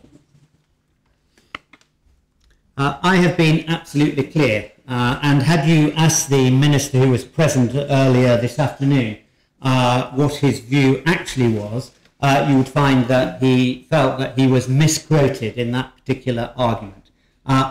Jersey's government is not seeking independence. What we are seeking to do through these 2 years of the Brexit negotiation, once the trigger is pulled on the 29th, is to build even stronger and deeper relationships with the British government, because that is in our best interest. Brexit for us is nothing to fear, because for financial services we're already third country to the European Union. That means we're not in the European Union. We need, however, to make sure that the British government, when they're around the negotiating table, as they will be for these next 2 years, they understand what we want, they understand what we've got to offer, they understand where our interests are, and we must, whilst building those positive relationships, also make sure that our position is aligned with their position. When they stand up for the City of London, they are standing up for Jersey. When they stand up for financial services, they are standing up for Jersey. When they stand up for a protection for the common travel area, they're standing up for Jersey. It's on a myriad of policy issues where our interests are absolutely aligned. They will only, I think, continue to go out to bat for us if we build those positive relationships. And we have built even better and stronger relationships since the UK decided in its referendum that it was going to leave the European Union. Mr. Fitzgerald. In relation to voting, I think the last election had a really low outcome of voters. Why do you think people aren't voting, and how do you propose we fix this? I think every member of the states has got their own pet theory about why electoral turnout is so low. Some say it's because of our system, although it's built on our history, that it's not easily understood. I think it is actually easily understood, but I think there is a democratic deficit with regard to the way that the elections for this assembly are currently held, and we've had debates in this assembly only recently about whether we should change those. There's also the idea that this assembly is removed from the public and from people's everyday lives, that we don't engage with the public as much as we should on the big issues of the day, and people's view of politics and politicians have changed, and we've seen that not only in the Brexit debate, we've seen it in America, and we're seeing it now in the elections right across Europe. But we as a government are working with PPC and the GREF do some very good work on engaging members of the public to turn out and vote. So we've got this situation where we now have many more people registered to vote at any election because of all the work that's done. Now we've got to move on and make sure that those people who are registered, they are actually supported to vote and they think that their vote can make a difference. It absolutely can. We are facing more uncertainty now than we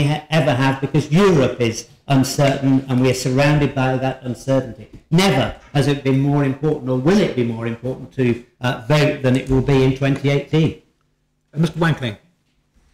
There's quite a lot of light pollution in Jersey, which has an adverse effect on the environment and reduces the amount of astronomy that can be done.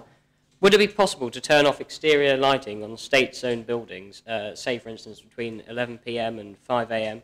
when they're not really being used, to diminish this effect?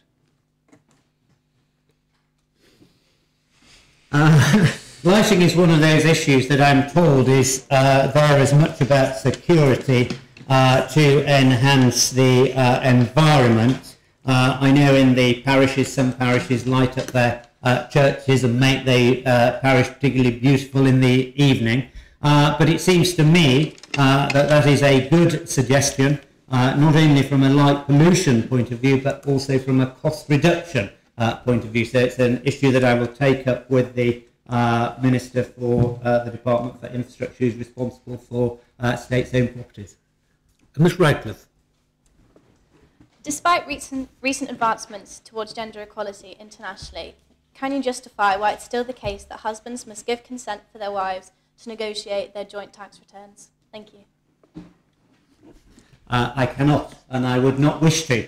Later, not later this week, actually, beginning of next week, you will see the Treasury Department publish a compendium of details around personal income tax. Basically, it's a collation of lots of statistics which are already in the public domain around decisions that the States Assembly have made over the last 10 or 12 years. That information is then going to be used as a basis to go forward and deliver, one hopes, certainly explore, but I hope deliver independent taxation, so that we will remove once and for all. It will take time, we will remove once and for all what can only be viewed as an archaic approach to the taxation of members of our community. Mr. Mash. Could you live off £7.18 an hour, and if not, why do you expect others to do so? I have not always been Chief Minister. I have had other jobs. I have not always been this age, and I have lived previously on what would be today considered a low income. When we go out into the workplace, we start at a certain level and we work towards not only improving ourselves, but also improving the income that we may bring into our household. Having said that, of course, the Employment Forum is responsible for considering whether the minimum wage is appropriate, and they report to the Minister for Social Security every year on those issues. If she were here still, she would tell you that she has instructed them to consider whether that minimum wage shouldn't be increased faster than was previously planned. And alongside that, we want to work with employers to make sure that they are paying a fair wage and that they are distributing the benefits of the profit that they may receive fairly, not only amongst shareholders or directors, but also amongst workers as well. Mr. Bridge. Does the Minister believe that political parties are an effective method of representation for members of our society? I understand that my colleague in Guernsey giving a speech to either the Chamber of Commerce in Guernsey or the Institute of Directors in Guernsey said that he thought that now might be the time for parties in Guernsey. I see we're joined by the chairman of our political party here in Jersey in the balcony. He was recently in Guernsey making exactly that suggestion. Let's be honest, there are positives to political parties that we hear articulated by those who are in parties, but there are also positives to having independent members of this assembly. And when we are visited by guests from outside of Jersey, one of the things that they always say to us is they wish that they had more independent politicians in their particular legislature because it allows them to think about each individual issue. Benefit of party politics, of course, is that you can coalesce around a particular policy platform. Interestingly, what have we seen in the presidential election in France? We've seen that the traditional party support is not held up. Some more extreme parties are gaining support. But also, we see this idea of a movement, which is much more of a coalition of views of right and left. And it might be that in Jersey, we may not move to party politics like some would wish, but it might be that we see over the course of the next months and years a more of a movement, a coalition of different views coming together and standing together. Ms. Green. Transport to and from the island is constantly delayed or broken. Would you support that companies should lose their contracts due to lack of reliability? I don't think we can simply say that transport is constantly delayed or broken. I think we have to divide air transport, which on the whole, other than fog, performs incredibly well, and we have more links by more providers of air, I think, of virtually any other geography or population size that you find anywhere else. So that's good, but we should never take that for granted. We must continue to make sure that is the case. One of the reasons why tourism remains important, because it keeps the numbers up and it keeps those connections. There is no doubt that there has been an issue over the last 18 months, not so recently, with Condor and their bringing of a new boat and on the northern route and that contact. And if they were here this afternoon, they would hold their hands up and say to you, they didn't get it right, they didn't do well enough, they weren't reliable, and they weren't providing the frequency of service that we need. On the southern route, largely, they've done well. But on the northern route, they knew they had to do better. They have done better, albeit every time there is a substantial delay or a technical problem, they get criticised for it. They absolutely know that their interests and our interests are aligned, and that is a reasonable cost, reliable service both north and south. And the Minister for Economic Development is working with them to ensure that they continue to do that. And one number of the options that they're looking at is, does the current fleet that they've got on that northern route, is it really what we need for the future going forward? And we're exploring those issues with them, because it is, as you indicate in your question, a really important issue for us. That, I'm afraid, completes the time allocated for questions without notice to the Chief Minister. On your behalf, can I thank the Chief Minister and indeed the other ministers and assistant ministers who have been with us this afternoon. They are all extremely busy people, but because they recognise the importance of this event and the importance of your views and things you want to know about, have joined us this afternoon. And I have to say, and I'm sure they will agree, the questions have been good and challenging and meaningful. And I think I would appreciate, I'm sure you appreciate, the way that the ministers and assistant ministers have answered your questions fully and openly. So perhaps we could express our thanks in the traditional way.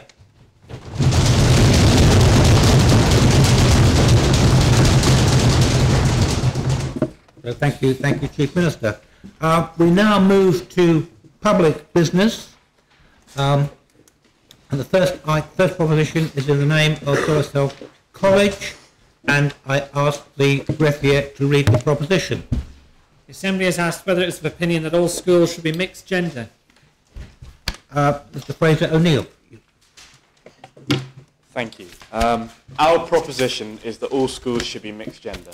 We believe that this is an issue which is widely prevalent in our island due to there being 4 single gender schools, all within a concentrated area.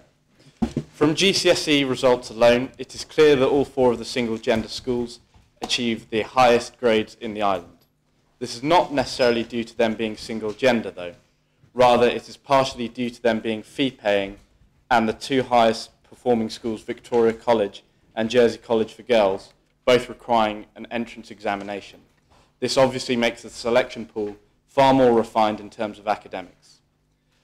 We feel this helps dispel the commonly spread myth that having males and females separated during education will lead to higher attainment levels.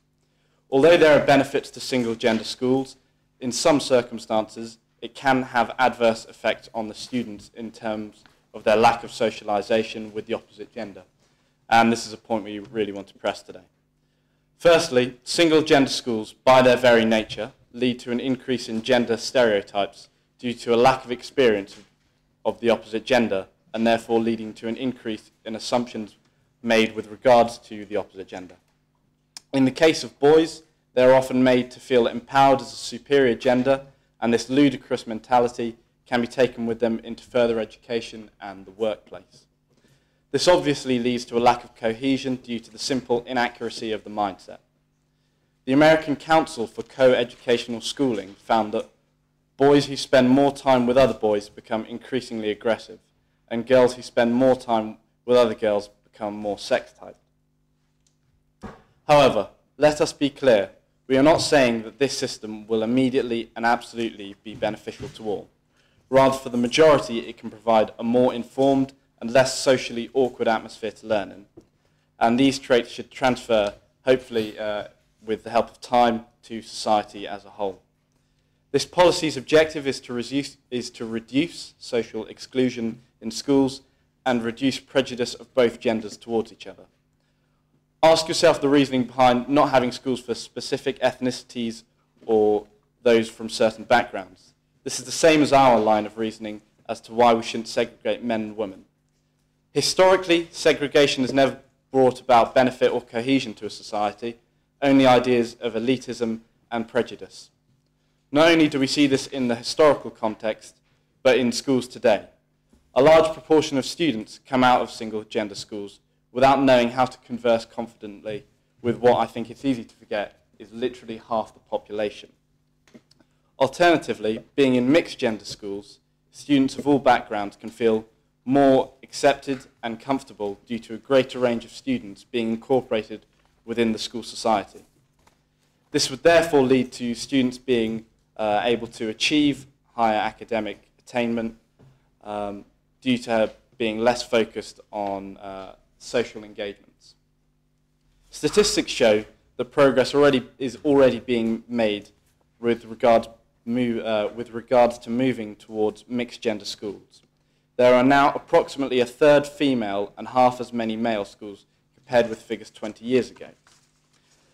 This is a trend that is likely to increase, and we can view a correlation of this and also tolerance with regards to our multicultural British society. It may be argued that single-gender schools are outperforming mixed schools, a pattern which is apparent in Jersey. However, upon further inquiry, it can be discovered that this is the case on the unfair grounds that, as previously mentioned, both Victoria College and Jersey College for Girls require an entrance examination. As previously discussed again, this results in the college having a higher average level of attainment when students arrive to the school, generally leading to high results when they leave the school. With regards to De La Salle College and Beaulieu, they are higher achieving not due to examinations on entering, but due to an ethos and culture centred on academic achievement held by the students. As a member of the school, I can vouch for that being true. Therefore, we can conclude that they achieve higher not as a result of greater intelligence or through being segregated by gender, but due to entrance examinations in the case of Victoria College and JCG, and in the case of Beaulieu and De La Salle, a academic-centred ethos. Clearly, the benefits of a single-gender school do not come from their segregation, but from the previously mentioned factors. In all actuality, it seems the only effect of this divide is the development of socially, arguably impaired individuals. As a case study, let us view Holia.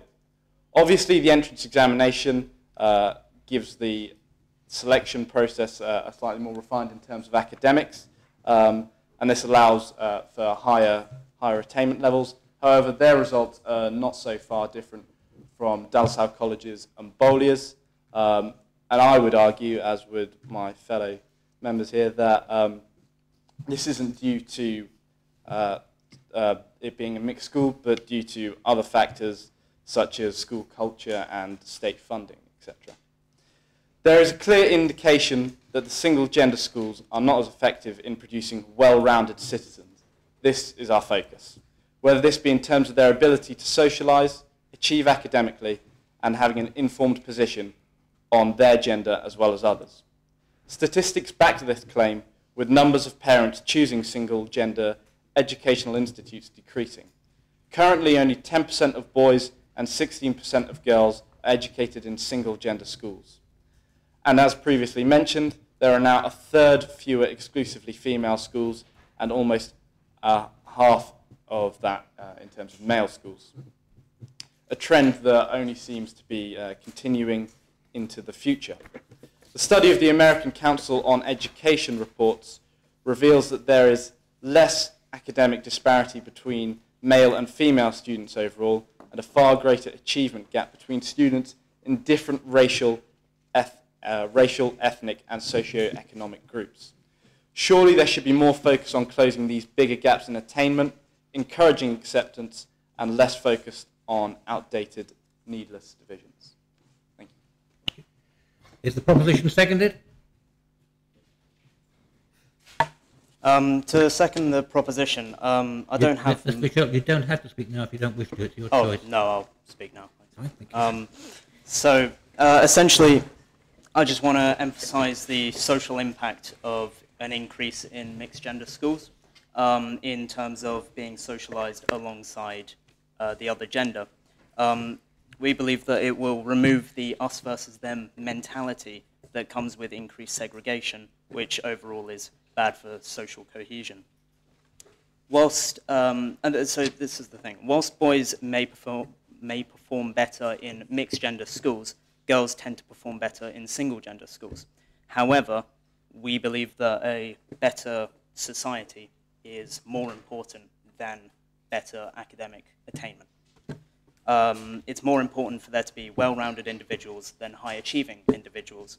And obviously that's very opinionated, but I think it's something to consider. But at the very least, there should be a higher focus on balance between social cohesion over academic attainment. Thank you. Thank you. The proposition has been proposed and seconded. It's now open for debate. Does anyone wish to speak? Ms. Fern. As I speak, you'll have to excuse any incompetence on my part, according to the report provided by De La Salle, as apparently I am compromised in a workplace with male counterparts as a result of my schooling in a single-sex school. Primarily, I believe it is fair to say that the American Council for Co-Educational Schooling is quite clearly biased towards promoting co-educational institutions, as a quotation from their website evidently states, "Our mission is to work with educators, families, and communities to promote and improve co-education in schools from preschool through higher education." Therefore, this source of information is not the most reliable or equitable source to base the argument that De La Salle proposes on. In addition, the table of best 8 value provided in the report distinctly shows that students at Jersey College for Girls have made the most progress between the end of Key Stage 2 and the end of Key Stage 4, reinforcing the fact that single-sex schools highly improve the academic achievement of girls compared to mixed-gender schools. And although JCG is a selective school, non-selective institutions such as St Albans School and Hitchin Girls' School in the UK were still in the top 10 for the highest GCSE achievements in 2016.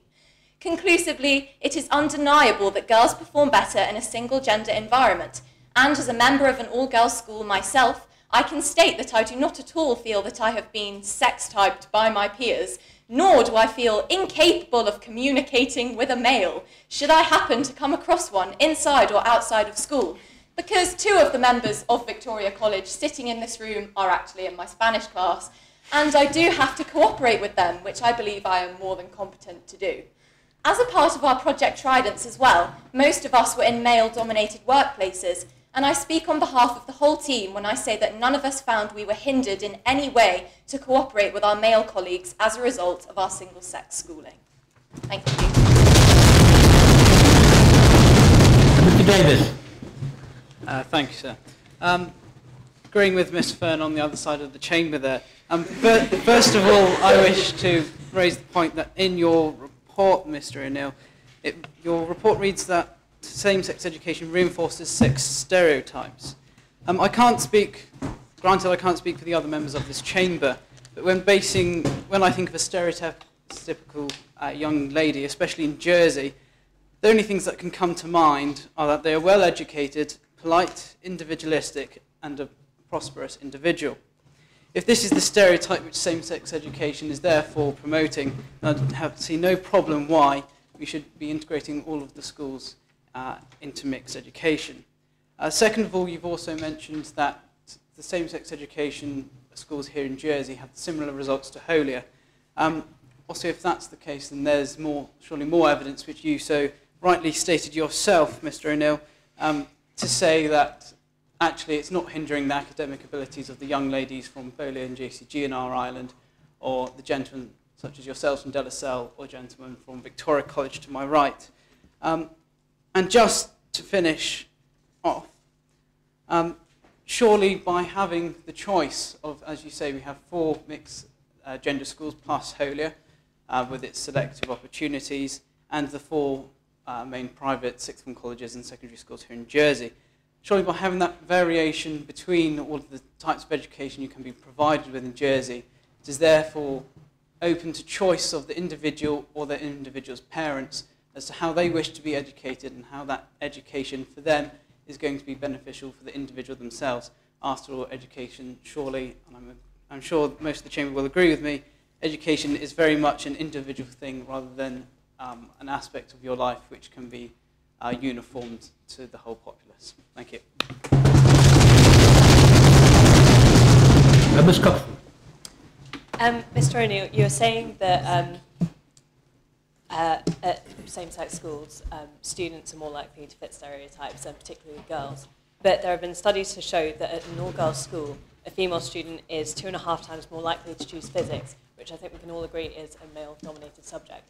So I feel like that argues the point. Mr. LeBlanc.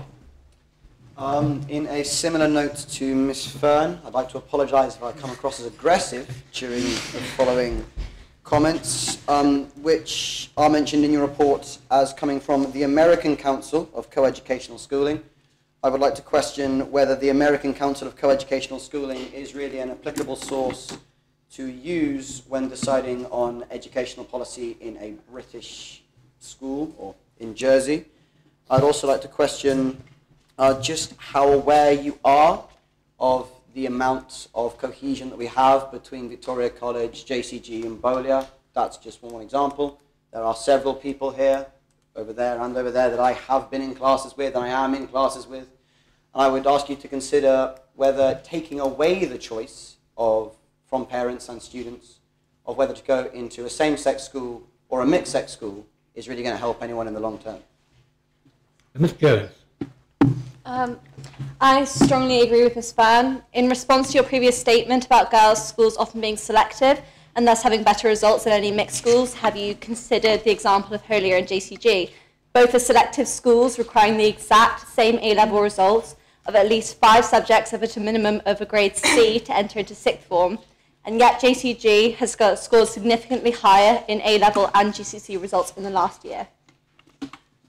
Mr. Tullochuk. I think it's important to note a few things, such as the co-ed school being disproving to your statement. And furthermore, to clear up things in your secondary speech, such as an academic attainment is less important than a better society. And I personally believe that further academic attainment, which is promoted through education of tolerance, leads to a better society, and it's something that should be appreciated and enhanced. Could everybody please have the De La Salle proposition in front of them, the opening page? I would like to read you an excerpt from an article from the Daily Telegraph titled "A Single-Sex or Mixed Schools, the Way Forward," written by Richard Kearns and Helen Fraser. Recent research published in the American Journal of Science suggests that women who attended single-sex schools were compromised in the workplace as their ability to network and cooperate with men was inhibited. The only word you actually added in that paragraph was "of," and that's arguably a grammatical correction. If you were to actually look through the entire, really, your proposition, the first 5 paragraphs can all be found either directly quoted from this article or very closely following. Paragraph 6 can be found on the New York Times website in an article titled "Single-Sex Schooling is Assailed in Report," written by Tamar Lewin. And if you were to go past the table downwards, there is in fact not a single word written by De La Salle. It is in fact from the Jersey State's website, which the only bit they did omit was the paragraph which actually explained what value added actually means, and the bits of a table which clearly states that Grainville, Hope Valley, La Rocquia, and McKenna Bay all score significantly less than Holier, JCG, and Victoria College, with value-added scores of 978, 933, 962, and 952, respectively, as well as if anyone else has noticed that the second column in the table is repeated twice, that is because there is another column of the table which was conveniently omitted, which goes about the upper and lower bounds, in which it actually shows that Holier and Victoria College have equal upper bounds of 1,030. And to really illustrate this point further, I highlighted every word that De La Salle did not write. Just to put this in context, they wrote a grand total of 46 words out of their 374-word proposition, or 12%.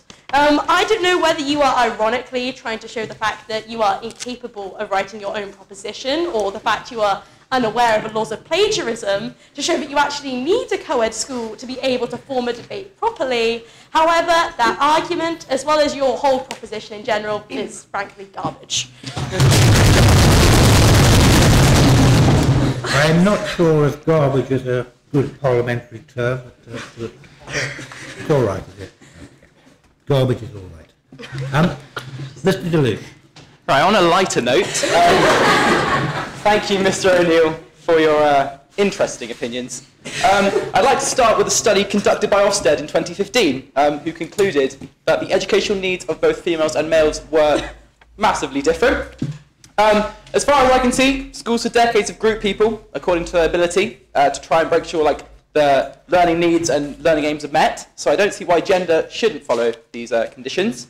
With regard to Mr. O'Neill's proposition, where you state, and I quote, sex segregation increases gender stereotyping. I would disagree, being that girls are more likely to not conform to stereotypes without the pressure of the opposing sex on them. This was ably highlighted by Ms. Cockshaw here, who said that females in a non-mixed school are 2.5 times more likely to take physics or male-dominated subjects, or traditionally male-dominated subjects, when compared to their mixed counterparts. To finish, I think that the claims that myself and my colleagues sitting around me of us being socially impaired are completely unfounded, and that as long as there is a choice between mixed and single-sex schools in this island, the proposition to blanket the educational system is therefore not viable. Ms. McCarthy. Okay. Ms. Engett. I strongly agree with the arguments already put forward by now the majority of the Chamber. Often on this topic it is argued that girls help to improve the academic success of the boys, but looking at the large gap between Vic and Holier's GCSE results, I think it is fair to say that a same-sex school also happens to be beneficial for males, in contrast to what Mr. Fitzgerald previously said. And it is not necessary to try and create a crossover school that could easily create a plummet in grades on both sides. I find it unsurprising that different genders learn most effectively by using different methods, and that our brains develop at different paces. Therefore, in order to maximise the effectiveness of time in the classroom, it makes sense for teachers to present information in ways which are favoured by the gender being taught, and having single-sex schools means that consequently more people benefit from the specialised teaching available to them, similar to Mr. Delush's point.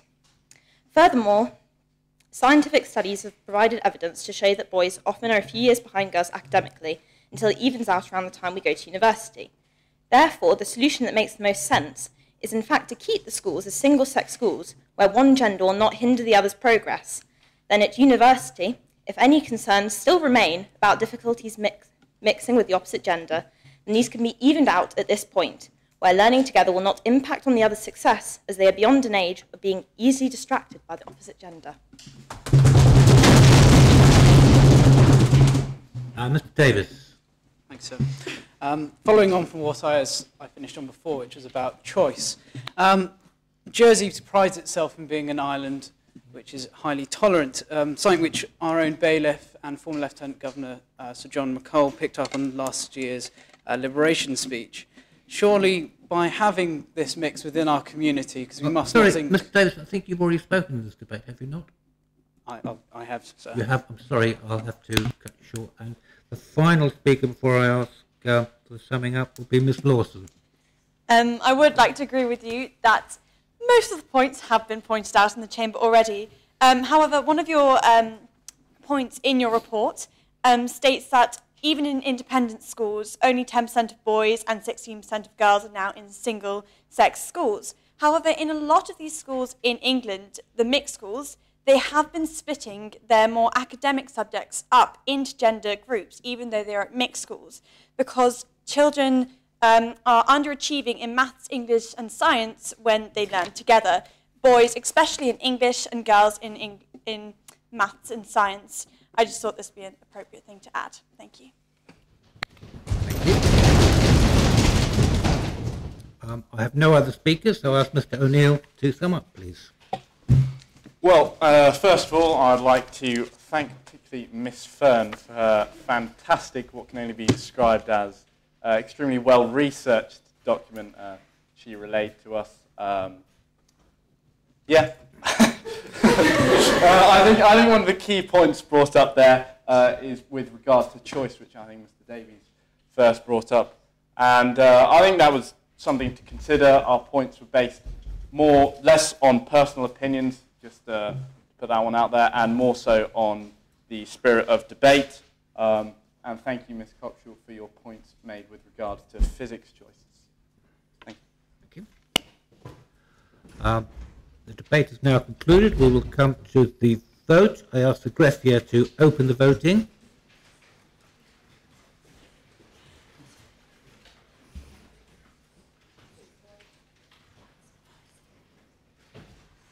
All members have the opportunity to vote. I I ask the greffier to close the voting. And I can announce that the proposition has been lost. There were 40 votes against, 2 votes in favour and 3 abstentions. The next item of public business is in the name of the Jersey College for Girls, and I ask the greffier to read the proposition. The Assembly has asked whether it is of opinion that Jersey must accommodate and settle at least 400 Syrian refugees. Ms. Box. By upholding justice and the rule of law, and by striving for societies that are fair and offer opportunities for all, we overcome division and find reconciliation, so that the benefits of progress and prosperity may be multiplied and shared.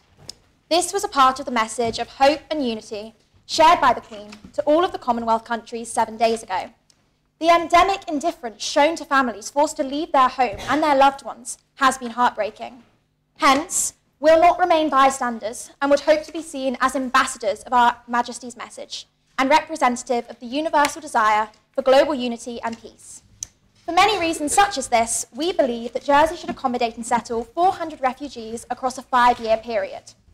In response to the refugee crisis, Oxfam conducted an investigation into exactly how many people each country should be looking to take, what has come to be known as a fair share. The UK has taken a mere 8% of their fair share, whilst Canada has gone above and beyond with an intake of 209%. Taking into account factors such as our wealth and size, our fair share is 40 people, or approximately 8 families. 40 people is not a huge ask by any stretch of the imagination, and I bet you can guess how much of our fair share we have taken. 0%. Not a single person. Although there were indeed talks of taking in 3 refugee families by the states, these quickly fell by the wayside. With places such as Canada, although obviously considerably larger than us in size, taking in well over their fair share, there is in fact no reason why we should not only follow in these footsteps, but instead create our own paving to building a stronger and brighter future for the 400 lives we will be impacting. There are 60 million refugees in the world seeking shelter from the harsh reality they have endured for so long. If the tables have turned and our own island, ourselves, our family and our friends were in the unfortunate position of needing somewhere safe to be, I'd hope that another country would be willing to help the 100,000 of us as we should help the refugees. I'd hope that people would not look at us when we are at our most vulnerable and label us, as the refugees are so often unfairly labelled, with stigmas attached to them. What stereotypes spring to mind when you think of a refugee? Someone uneducated, someone who can't be trusted, someone who will take advantage of what we are so generously offering them. Refugees should not be viewed through this tarnished and unjustly tainted perspective. For instance, are you aware that many refugees and migrants actually start their own businesses and create jobs? Indeed, 1 in 7 UK companies were set up by migrants. Successful refugee businessmen in Britain include the co-founder of Marks & Spencer's, Michael Marks. We need only cast our eyes no further than across the Atlantic to see the hypocrisy and shameful treatment of outsiders. We don't want to be people who follow blindly in the shadow of ignorance and heartlessness. Instead, we should stand with open arms to welcome the people into our island and be proud for taking such a measure. Finally, it is of the utmost importance that we recognise the strength of connection we share with these refugees who we seem to have so desperately attempted to make distant. In one way or another, we are all refugees.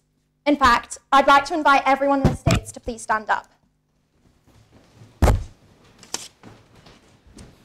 Now, please remain standing if you were born in Jersey. Remain standing yet again if both your parents were born in Jersey. Thank you. The rest of you, and although notably very few, may now be seated. This proves that we cannot even trace back more than a few generations of our own families without there being signs of immigration. We are all immigrants. Why should we not be the first generation to allow Syrian refugees into our country, given that they were in the same position that our own families were once in? It's essential to remember that we are all vulnerable to disaster, that at any given moment our lives could potentially turn upside down and leave us desperately in need of help. I think it's easy to believe, from a position of safety, that if we lost such security, somebody would help us. But it is wrong to expect from others what we ourselves are failing to provide. It would take only a loss of a job or a home to realise that we are not so far away from those asking for our help. Indeed, we share a great deal in common with refugees, Who among us wouldn't flee if faced with war and persecution? Who among us wouldn't try to start a new life in a safe country, which provides the opportunity to flourish? Our common humanity both obliges us to make room for refugees and gives us means of which to understand them. These people are sons, daughters, mothers, fathers, doctors, dancers, humans. In fact, the only difference between us and them is that we were born here and they were born there. Thank you. Is the proposition seconded? I would like to second that motion, but reserve my right to speak until later. Thank you. Right, the proposition is proposed and seconded. Does anyone wish to speak? Mr. Morby. I'd like to argue not so much from an ethical standpoint as a practical and a logistical standpoint. The average Syrian earns just over a 12th of the average Jersey resident, and being refugees, it is likely they would be almost incapable of providing themselves adequate accommodation and nourishment. According to the States of Jersey as of 2016, the average two-bedroom flat costs £349,000. If we were to house 400 individuals, 2 per bedroom, this would cost £31,160,000. No, by no means a small cost to bear. Furthermore, if we were to feed our refugee guests nothing but potatoes for a day to meet their calorie needs, we would have to spend £679, and eating only potatoes, they would surely die. I really have no idea what the true cost would be, but whatever it would be, it wouldn't be small. And Mr. Flynn. Just following on from Mr. Morby's point, I'd like to say on behalf of everyone at Victoria College, our hearts go out to the refugees as much as anyone else. Perhaps that's not ultimately clear from what Mr. Morby said, but we do care. But ultimately, we'd like to argue that Jersey is not the best place for refugees to settle. First of all, the cost of living in Jersey is higher than in the UK and indeed in most of Europe, which would obviously provide, well, it would prevent a lot of issues for refugees. Secondly, housing is another issue in Jersey, and ultimately it would be extremely difficult for refugees if they came to the island to get on the housing ladder, and that's an issue. Probably most importantly, though, is integration within the Jersey community. Jersey has, I believe, 1 mosque. Now, apart from that, schooling, the obvious language barrier would be a huge, huge problem to any Syrian refugee children who would undoubtedly miss out on education. Therefore, it would perhaps be better that these refugees instead be settled somewhere else, perhaps in an already existing migrant community, rather than settle in Jersey, where ultimately they may suffer more than if they were settled somewhere else in Europe.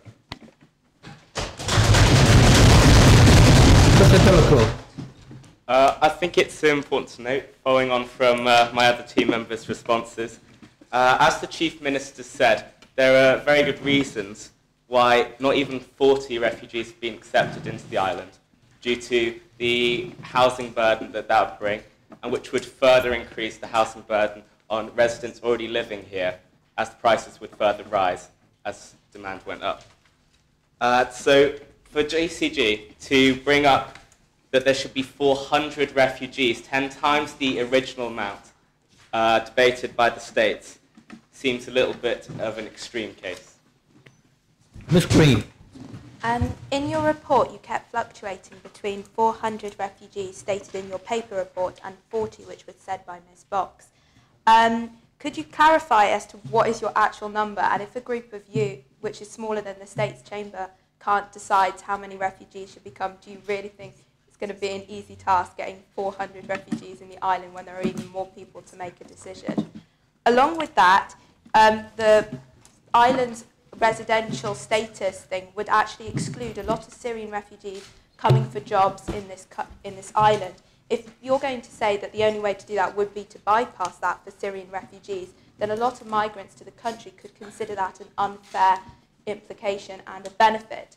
Also, you might have people using the island as a gateway to the UK to get in there where they have family and lower wages, and that might create a Calais-style camp in St Malo, and we might see the island being used as some sort of secondary stop into the UK citizenship.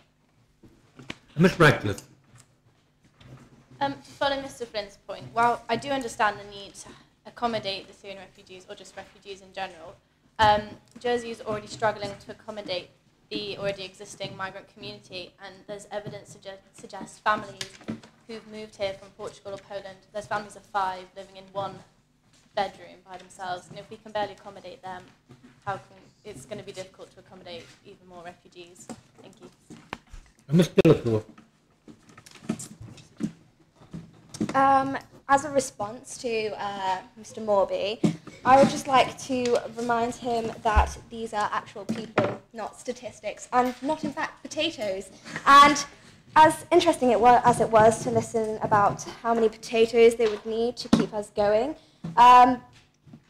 these, like I said, are people, and they have been through some really hard times, and they've been kicked out of their homes, which they had no choice over, because they were going to die or they were going to live, and they decided to live, and they have relied on people's kindness and generosity to get them this far, and they want a home, and I think it's not too much to just listen to them and even just provide the minimum of 40 people. They are desperate. It's completely different. If you were in that situation, I'm sure you'd rely on somebody's generosity. Mr. O'Neill.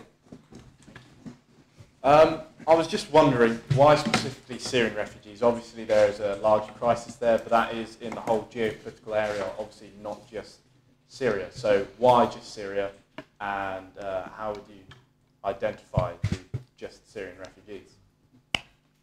Mr. Ventura. First of all, I like to say that was a beautiful speech by Ms. Box. It was very good, in fact. And secondly, I think in this matter we have to be very ethical, and we can't just look in the point of view of statistics. Although they are important, I don't feel as we should look at this as some numbers or some, are we going to be able to do it? Because these are real people with real families, real kids.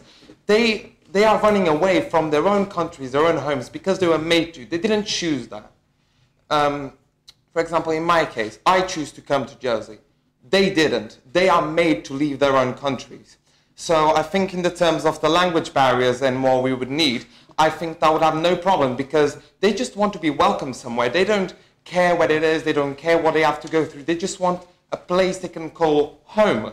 They just want somewhere to be. They just want somewhere to feel safe. And that's one of the things that people, I think they should realize, because we as a community, we think we are fine and we are safe, but one day that might change, and that changed for them, and there was a radical change.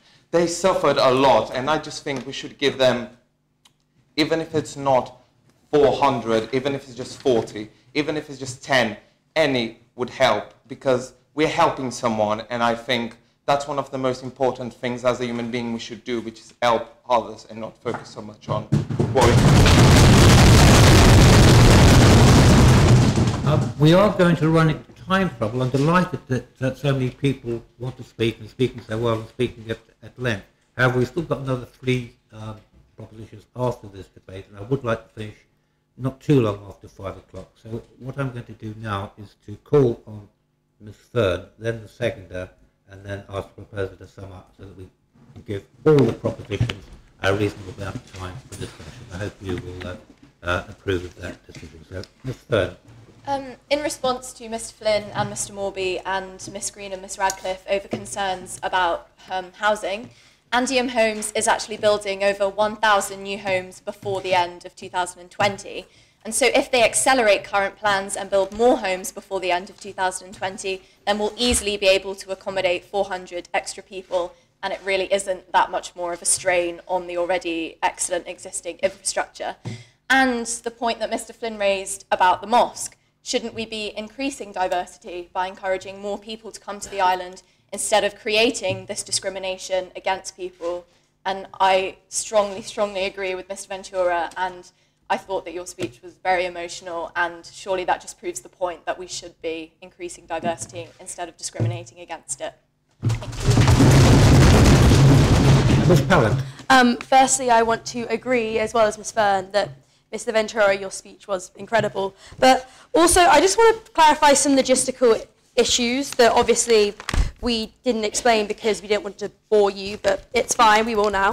The plan is that although we are taking 400 Syrian refugees, we use Syrian basically just to identify the area of Middle East because there are wars going on all over the world. That's basically why we use that term. And also, we're not taking them all in at once. We're suddenly not going to open up the gates and 400 refugees are going to like hop on Condor ferries. We're actually going to take it over a 5-year period where the first year is purely preparation, where that is time to have extra investment in Andean homes so they can build more homes quickly, and then also an extension into Highlands and St Brelade's in their English-speaking departments, where in fact classes in Highlands at the moment are being cancelled because not enough people are there to take them. And also, as brilliantly pointed out by Bolia, there is a major issue language-wise with a lot of people in the island. So this will benefit us long term. And we are aware that this is not an easy decision, and we also realize that we are not taking the easy option. However, it's important to remember that often what is right is also not what is easy. And it's a decision that countries throughout humanity have had to face. Germany had to face it in the 30s with Nazism. Russians had to face it with Putin. And this is our decision now. And I do not know about anybody else in this room, but when my kids talk to me about the refugee crisis that happened in the 2010s, I don't want to tell them about how we were too hard-hearted to take a few extra people. Thank you. I call on Ms. Box to sum up. To summarise, I feel that Ms. Pallant covered very well the logistics of our plan, whilst Mr. Ventura did put across beautifully the emotive side of our argument. And I think we managed to answer most of the questions put across to us. I think Mr. Flynn, in regards to the mosque, JCG seats 900 plus all the parents in a church one at a time. If we had 400, they could all fit in the mosque. Thank you. Right. I now ask the greffier to open the voting.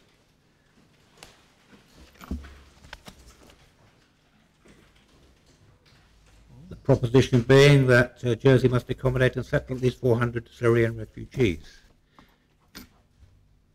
Everyone had the opportunity to vote. I ask the greffier to close the voting. The proposition has been adopted. 27 votes in favour, 13 against and 5 abstentions. Right, the next item is in the name of Holier, and I ask the greffier to read the proposition. The Assembly has asked whether it is of opinion that Jersey should develop a fair and equitable taxation system for all Jersey residents. Ms. Hart. Essentially, the current system used in Jersey is unequal and unethical. Despite being told that the individuals who are classed as high-value residents are contributing to the island socially and economically, there are so many benefits to be had from higher tax contributions and more funds available for government use. For instance, schooling, hospitals, environmental preservation, community projects, and law enforcement. When high-value residents pay less tax, society is affected. We are unable to use government funds for a lot of these things and have yet to see the fantastic benefits of having high-value residents on the island. What are these benefits specifically, and how are they improving the lives of Jersey people?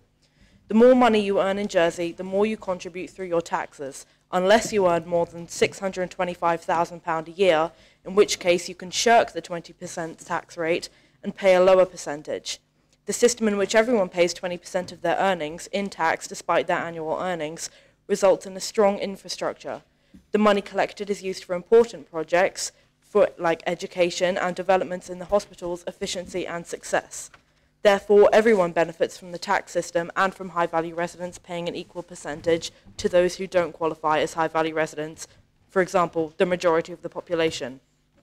Progressive tax is a system used in the UK, which means as your income increases, so does your tax. For instance, taxpayers earning between £11,000 and £43,000 have to pay 20% tax, whereas people earning between £43,000 and £150,000 must pay 40% tax.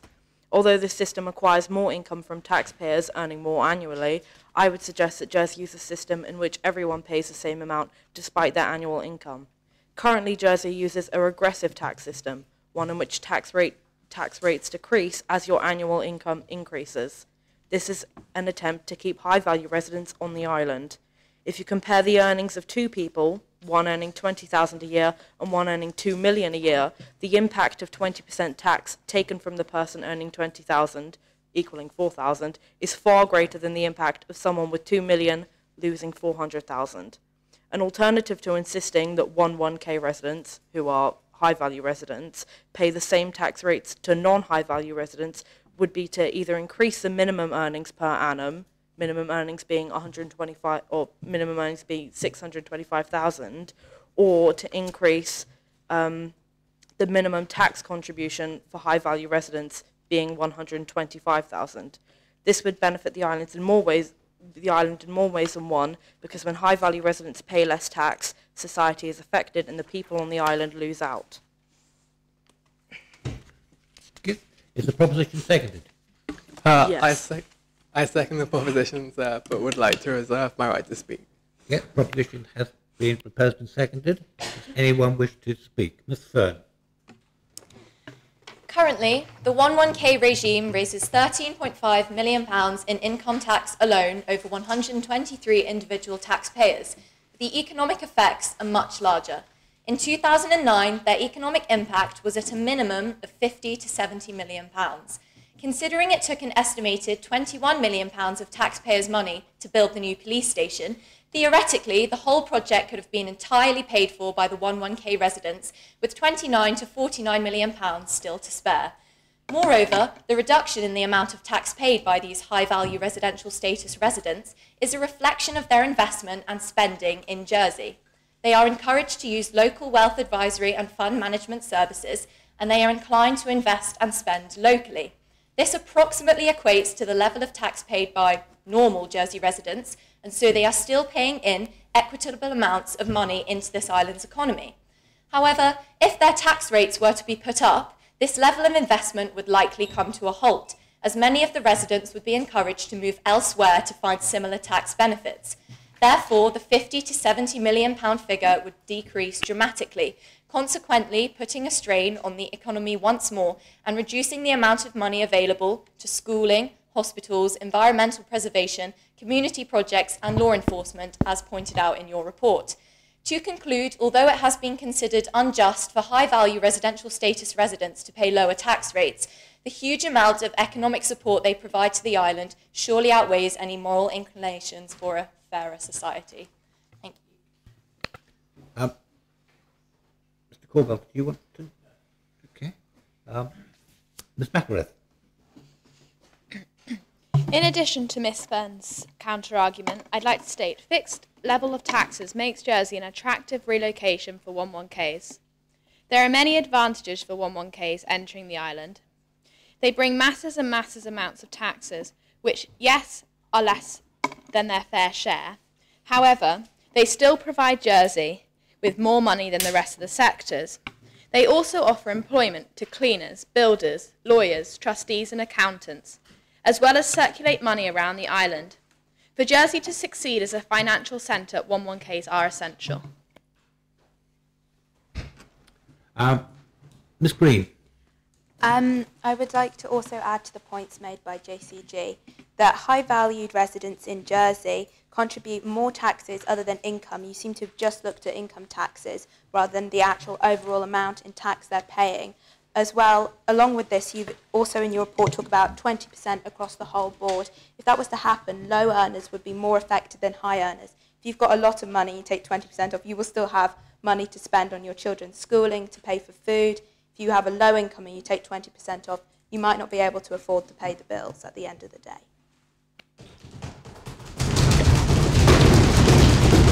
Mr. Owen Davies. I'd also like to make it quite clear that this would also affect future high resident income people coming into the island. These people could be starting businesses on the island, which would, in the long term, cost jobs on the island, which form the middle Jersey, as is registered in the report. And Mr. Mash. Yeah, okay, thank you. Right, does anybody else wish to speak? Yeah, Mr. Bridge. The Withers LLP and Panopticon policy review of 11K regime in the states of Jersey 2010 highlighted basically the essence of our idea when it quotes the Minister, Senator Philip Ossoff in 2009 in his first budget speech as stating that he believed everyone should provide an appropriate contribution. The report essentially was trying to identify opportunities to raise revenue from existing and or future 11Ks while maintaining Jersey's competitive position. I think this is incredibly important as we do need to consider the competition from other jurisdictions in attracting high-worth individuals. However, in the post-implementation review of Jersey high-value residence regime applicable since July 2011, which was conducted by the Tax Policy Unit for the Council of Ministers in the States Assembly in December 2006, it's found that since July 2011, the simpler tax regime, which is currently used, has helped. However, further consultation with the Law Officers Department and review of the tax law has confirmed that it is now feasible to construct a legal obligation to pay a minimum annual tax charge. As part of the conclusion and recommendations for change, it states that we also consider there are some changes could be considered further to improve the regime for the future. They recommended that the expected annual minimum income tax contribution increases from £125,000 to £145,000 for the next cohort of high-value residents, i.e. those who relocate in 2018 onwards. They consider that this level of increase is feasible and remains competitive with regard to key competitor jurisdictions. However, it also came to the conclusion that there was reason to recommend the proposed minimum annual tax charge should be uprated occasionally to maintain its real value. They believe that the most feasible option is a 5-year uprating in line with the preceding 5 years' inflation, subject to ensuring that the regime remains internationally competitive. They believe that while ensuring that the real value of tax contribution is preserved, it is incredibly important to remain competitive compared to other jurisdictions. They also suggested that the high-value residents who come to Jersey from 2018 onwards should be subjected to revalorization of their minimum annual tax charge, but ministers should retain flexibility not to uprate the charge when economic and other circumstances dictate. Thank you. And Mr. Mash? Yeah. Sorry, I consulted with my team and changed my mind. The point is with this is the argument against it, doesn't it take into account the fact that there are 16 other jurisdictions in Europe that have lower taxes than us for their value residents. When people relocate, majority of the time, they are relocating due to other factors such as language and stability and climate and environment. And also when you also look at the entire premise of the debate, it doesn't actually take into consideration what actually happens in the wider economy when high-value residents move to the island. Yes, they are paying tax, but they're paying a small amount of tax, and it doesn't and nobody actually accurately knows that, let's say, a high-value resident comes here and gets cleaners for their homes. Those cleaners are not going to be paying tax because majority of the time they're not going to earn enough to earn over that threshold. And it's the same with, for house prices, which is obviously quite an issue for most people around us, is that when more people of high value move into area, they buy higher value property. They create more of a demand for luxury apartments, for mansions, etc., which also bolsters up the price of the actual value of the land as well as the value of properties overall. So that's all I just wanted to contribute. Thank you. Mr. LeBlanc. I'd just like to point out that the big money friendly environment that Jersey has on account of these tax laws go a long way to providing the very big financial and big financial companies that Jersey attracts to it, to the extent that they make a very large part of our economy. And this industry provides thousands of stable and high-paying jobs for island residents, many of whom are straight out of secondary education. People like us who in 1 or 2 years might be looking for jobs, not wanting to go to university, wanting to get straight into those industries. And these companies like Intertrust and Elian provide those jobs and can provide those jobs and opportunities for us. If we were to change these tax laws, we could push those big money people away, therefore the companies like Elian and Intertrust might go with them, and the jobs that they provide to islanders could go with them as well.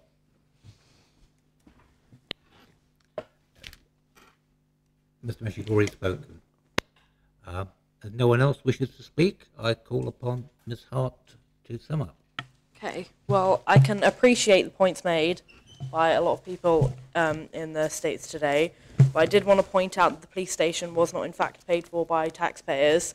It was used, the funds raised from the police station before, like withheld, for instance, drug money, was used to pay for it, and 20% is applicable for everyone today.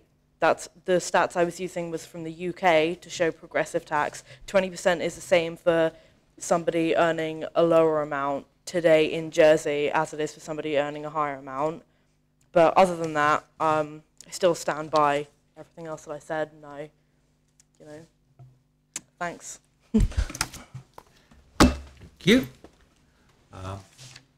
Right, the proposition is that Jersey should develop a fair and equitable taxation system for all Jersey residents. I ask the greffier to open the voting.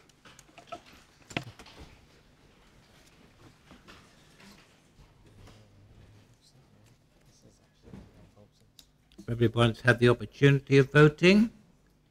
I ask the greffier to close the voting. The proposition has been lost. 12 votes in favour, 25 against and 6 abstentions. Right, we move on to the next item of public business in the name of Victoria College, and I ask the greffier to read the proposition. The Assembly is asked whether it is of opinion that the state should be streamlined. And Mr. Delacour. Good afternoon. My name is Tom Delacour, and I'm here to represent not only I feel Victoria College, but what we believe are the interests of most of the population. The question that we ask the states today is a straightforward one, but a question of immense importance. It is a question that promptly resides in the minds of many islanders today, and is one of the utmost significance in light of major new developments on the island that have exposed the weaknesses in our government. The question is this: does the state need change? Change is a necessity for all governing institutions in order to grow and serve their dependent communities. Change has become an integral part of the modern world, with changes in social order such as the transcendent change of Obama in the United States, breaking down the social glass ceiling and becoming the first black president in a country which only 50 years ago was enveloped in the segregation of white and black people. This necessity of change is something that the Chamber has been lacking for too long. The inability to successfully adapt has demonstrated the shortcomings of our government. The followings are examples of an overactive, overrated, and oversized government. Before the first brick has even been laid, the state has spent over £5 million on the future hospital, with £60,000 spent on a design champion for the proposed site, and a further £2.2 million spent on independent, technical, and financial advisors. Could this money have been more efficiently used? The answer is a resounding yes. Decisions such as the choice to abandon the People's Park plot when under pressure from a petition obtaining a grand total of less than 1% of the island's population has added to a bewildered feeling felt by many across the island. The project has highlighted the necessity for change within the government, where politicians can stand proudly against such petitions reflecting only minority views, with the support from a mandate of a larger electorate. Furthermore, the good intent of politicians in the development of the Innovation Fund has become a nightmare that has haunted the Assembly across the news. £1.4 million. £1.4 million of working people's money vanished. £1.4 million that had the potential to affect people's lives in a meaningful and genuine way, gone. This is the fruit of the Assembly that frequents this chamber. This mismanagement of this fund by senior states members has further added to the growing, demanding and public voice of change that is calling out for further checks and balances within the government. In the hands of a pragmatic and passionate government with clear focus and drive to the service of our island, a loss of this kind would not be necessary or occur. There is a fundamental flaw within this Assembly. It is the flaw of a government that's been put together by an archaic obligation to include historic representatives, such as the deputies that reside in this chamber. Currently in the Assembly, a deputy has the same voting rights on all issues as any other member, be it another deputy, constable, or senator. This is the flaw. How can it be right that someone who's only been elected by 277 votes, such as in the case of the 2nd St. Helier district, can have the same voting rights as another member elected on an island-mandated election with 14,000 votes? This imbalance seems bizarre in a modern democracy. Surely it would seem reasonable that a senator entrusted with his vote by thousands of people would have a greater say in the direction of this government than a deputy only elected by a couple of hundred. Yet the modern senator's role, created to represent the island community as a whole, has recently been diminished, with a reduction in numbers in 2011 from 12 senators to 8. Would it not be better if the Assembly represented the needs of the islands as one population? The answer is yes. The government is weighed down by deputies, elected by only the smallest percentage of the population, causing a rise in protest members, and island-mandated change is kicked into the long grass. Though the Assembly has been burdened by scandals, arcane traditions, and overspending, we still hope that it's not too late for change. A change that will be swift and immediate. For as aptly put by the economist John Maynard Keynes, the difficulty lies not so much in developing new ideas as in escaping from old ones. Thank you. Thank you, Mr. Delacourt. Is the proposition seconded? Yeah, I'm going to retain my right to speak if that's okay. Thank you. Right, the proposition has been proposed and seconded. Does anyone wish to speak? Mr. Mash. As pointed out here, it talks about the UK representatives and how it is effectively 1 to 108,477. Well, if we were to adopt a model similar to that, there would only be one person governing all of us. It also says that the Jersey's political overrepresentation has had the effect of introducing to the island a bureaucratic and I'm not even going to pronounce that, government system.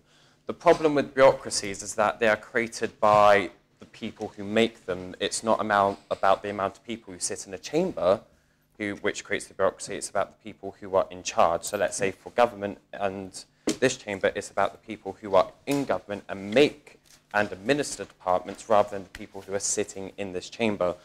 When comparing Jersey, Jersey should be more compared to Guernsey, which has 400 members to 64,000 members, or let's say another small jurisdiction, let's say like American Samoa, which has 28 members to 51,000 residents.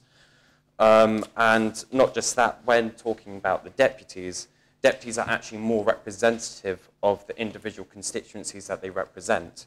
For just to take an example, let's say the constables. The constables, one constable represents 33,000 people in this chamber, when the constable of St Mary, the smallest parish, represents 1,300. Political representation, in my view, is actually the deputy model is far more better, and the state should not really be streamlined. I mean, if government is wasting money, then that's the fault of the government, not the fault of this assembly, not a fault of the position. So let's say the position of constable or the position of deputy does not necessarily mean that a government minister loses, or 3 government ministers loses, what about equivalent of £1 million? So that's all I wanted to say. Mr. O'Neill. Thanks. Just want to say, great speech, Mr. Delacour, and I think I get it, but I was just wondering as to what you propose to replace the inefficient assembly that we have at the moment, as you say. What do you propose to replace that with? Okay. Mr. LeBlanc. Although I'd like to disagree with Mr. Nash, and although I do understand your viewpoint that it is the government, the elected government, that makes the decisions, it is a fact that the government can do nothing within this chamber unless they win the vote, and that vote is the responsibility of the deputies. And although you would say that they are a better system than the senators and the other parties within this chamber that we have at the moment, I'm afraid I'm going to have to disagree with you when you say that the government has all the power, and that the fact that 200 people can elect an individual who is now voting on matters that affect thousands and thousands of us around the island, this can only lead to a system where we are dealing with individuals who are representing tiny minorities who may have some views that could be very damaging to the rest of the island.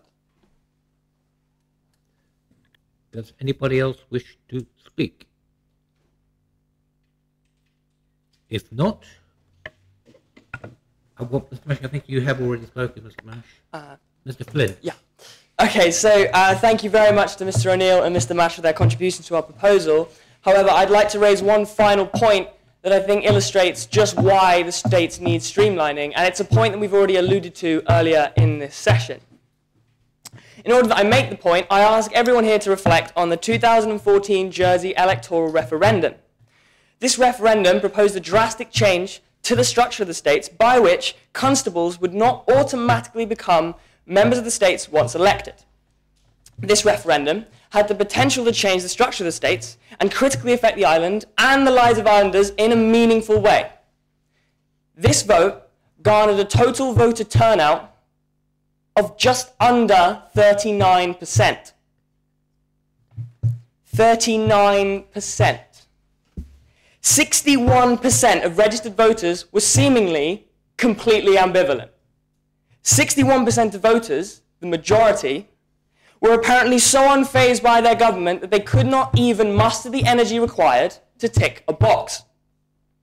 In the election of the same year, somewhat more encouragingly, 2 of the 12 parishes had a voter turnout of over 50%. However, not one managed to reach 60%. Perhaps most despairingly of all, though, in the recent senatorial by-election, the total voter turnout was 19%. 81% of voters had no inclination whatsoever to participate in their government. From this, it seems that not even half of the people on this island spare a second thought to the government that is supposed to be safeguarding their interests. This chronically low turnout is undoubtedly a symptom of a crippling and debilitating case of complete political apathy. Now, the causes for such an affliction are numerous. However, they can be broken down into 2 main ideas. Either people simply do not care about their government, or they feel that their vote will not have a significant impact on the political system. Where the blame lies for this is a topic that's open for debate. However, we believe that the answer is quite clear. Ultimately, although it pains us to say it, it is the government that has failed. If a government is unable to sufficiently enthuse and motivate its constituents to contribute to the political system, then it has failed. If a government is regarded by so many of its people with what can only be described as contempt, to such a degree that they cannot even bring themselves to subscribe to it, then it's failed. If a government is so marred by its issues and flustered by a lack of clear vision that they can be most often found spoken of through gritted teeth as the butt of an embittered joke, then it's failed. Without a dramatic change, this terminally apathetic feeling will become totally widespread and ultimately mean that this historic and proudly democratic institution will fail to achieve the first and the most vital principle of a democratic system: adhering to the will of the people.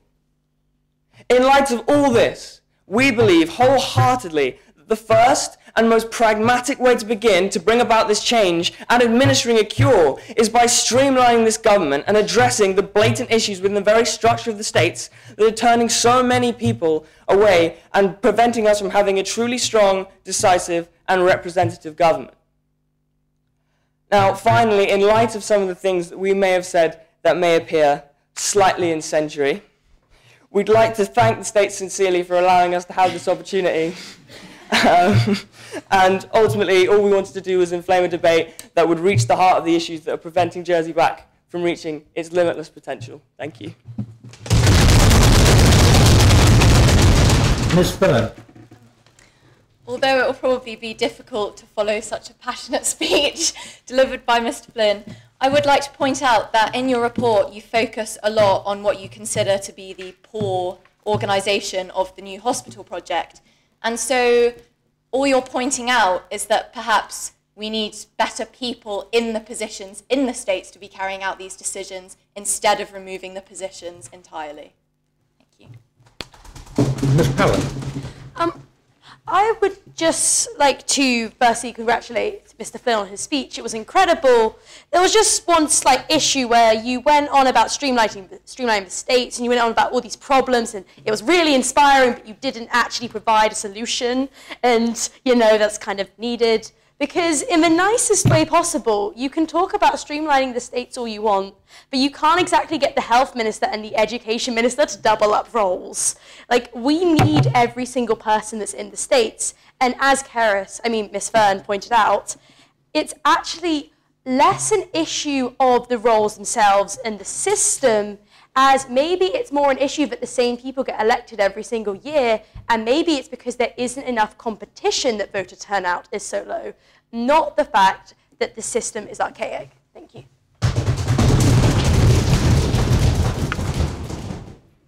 Mr. Morby. A brief point. Rather than forcing the education minister and was it the health minister to double up roles, we could, of course, ditch the ministers or the non-ministerial members of the states. There are many, many members of the states who don't have a ministerial role, who surely we could do without. If no one else wishes to speak, I call upon Mr. Delacour to sum up.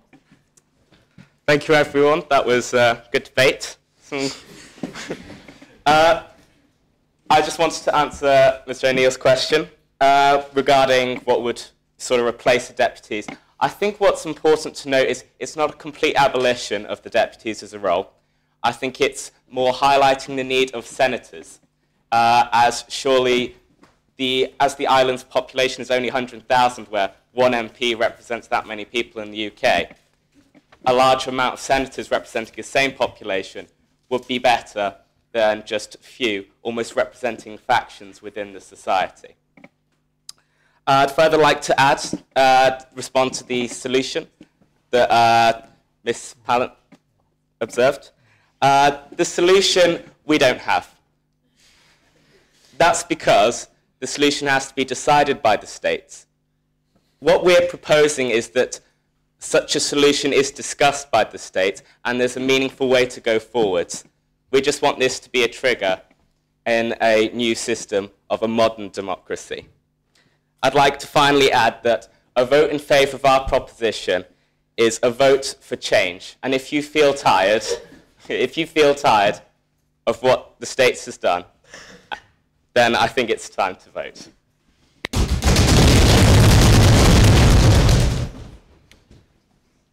Very well, that completes the debate. I ask the greffier to open the voting.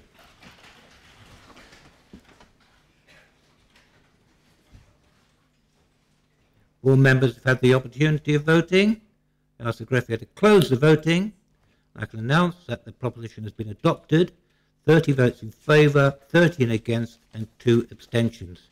I would like to say, Mr. Delacour, I'm really disappointed that you haven't got the solution, because we in the States have been struggling to find the solution for nearly 20 years, and I was hoping that today might be that day we found it, but never mind. We keep trying. All right, we now come to the final item of public business in the name of Folia, and I ask the greffier to read the proposition.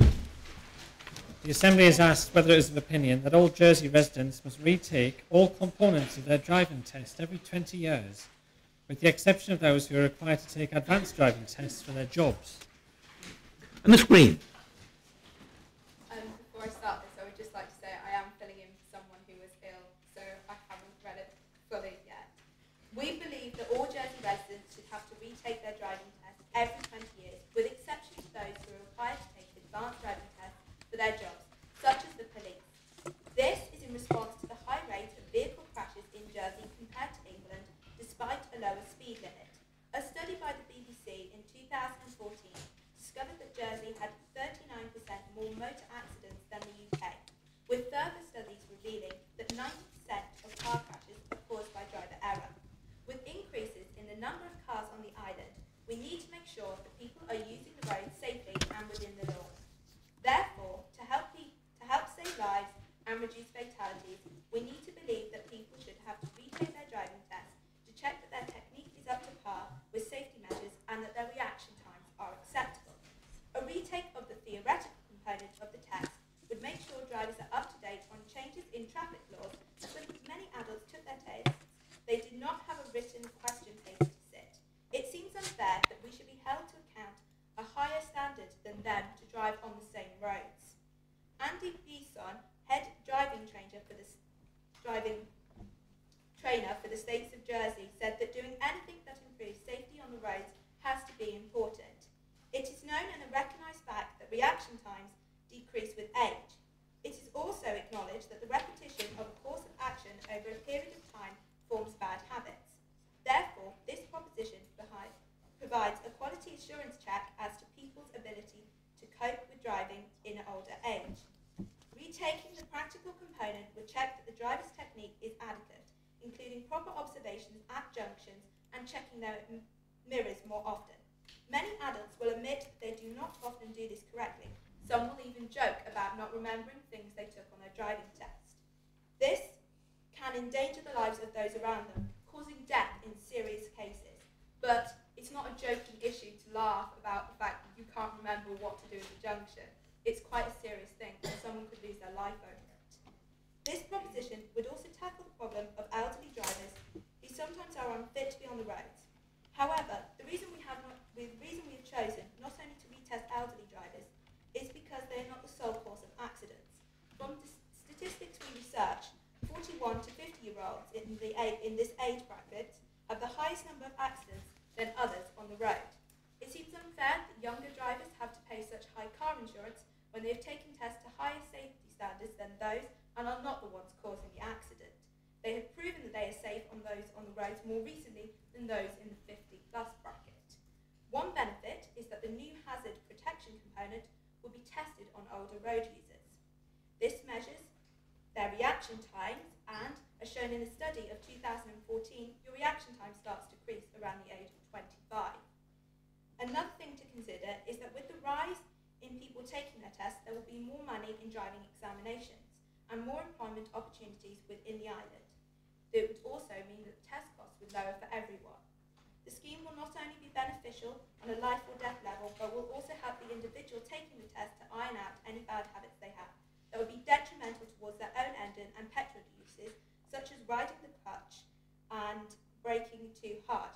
Retesting drivers will teach them that driving is a continuous learning process and that skills constantly need to be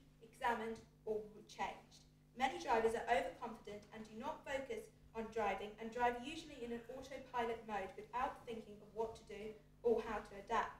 So if drivers are more aware that they need to remember their skills and remember their theory, it will make them more of an effort to concentrate and use the correct techniques and understand what to do in an emergency situation. We understand that these retests will not prevent every vehicle accident, but surely if just one life is saved is worth it.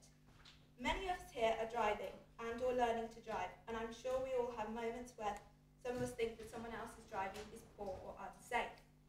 We therefore need to, kind of think that this is not necessary because the person is a bad driver, but because they've forgotten certain rules of the road and these should be re-examined. Retaking the driving test will also help the tourism industry, as if we as an island can say that we have the safest roads in the UK, wouldn't that make tourists feel more confident to come to their islands with their families as they feel they will not have to worry about unsafe drivers damaging their car or a hire car? This could encourage the tourism industry to thrive in Jersey and would add benefits to our economy.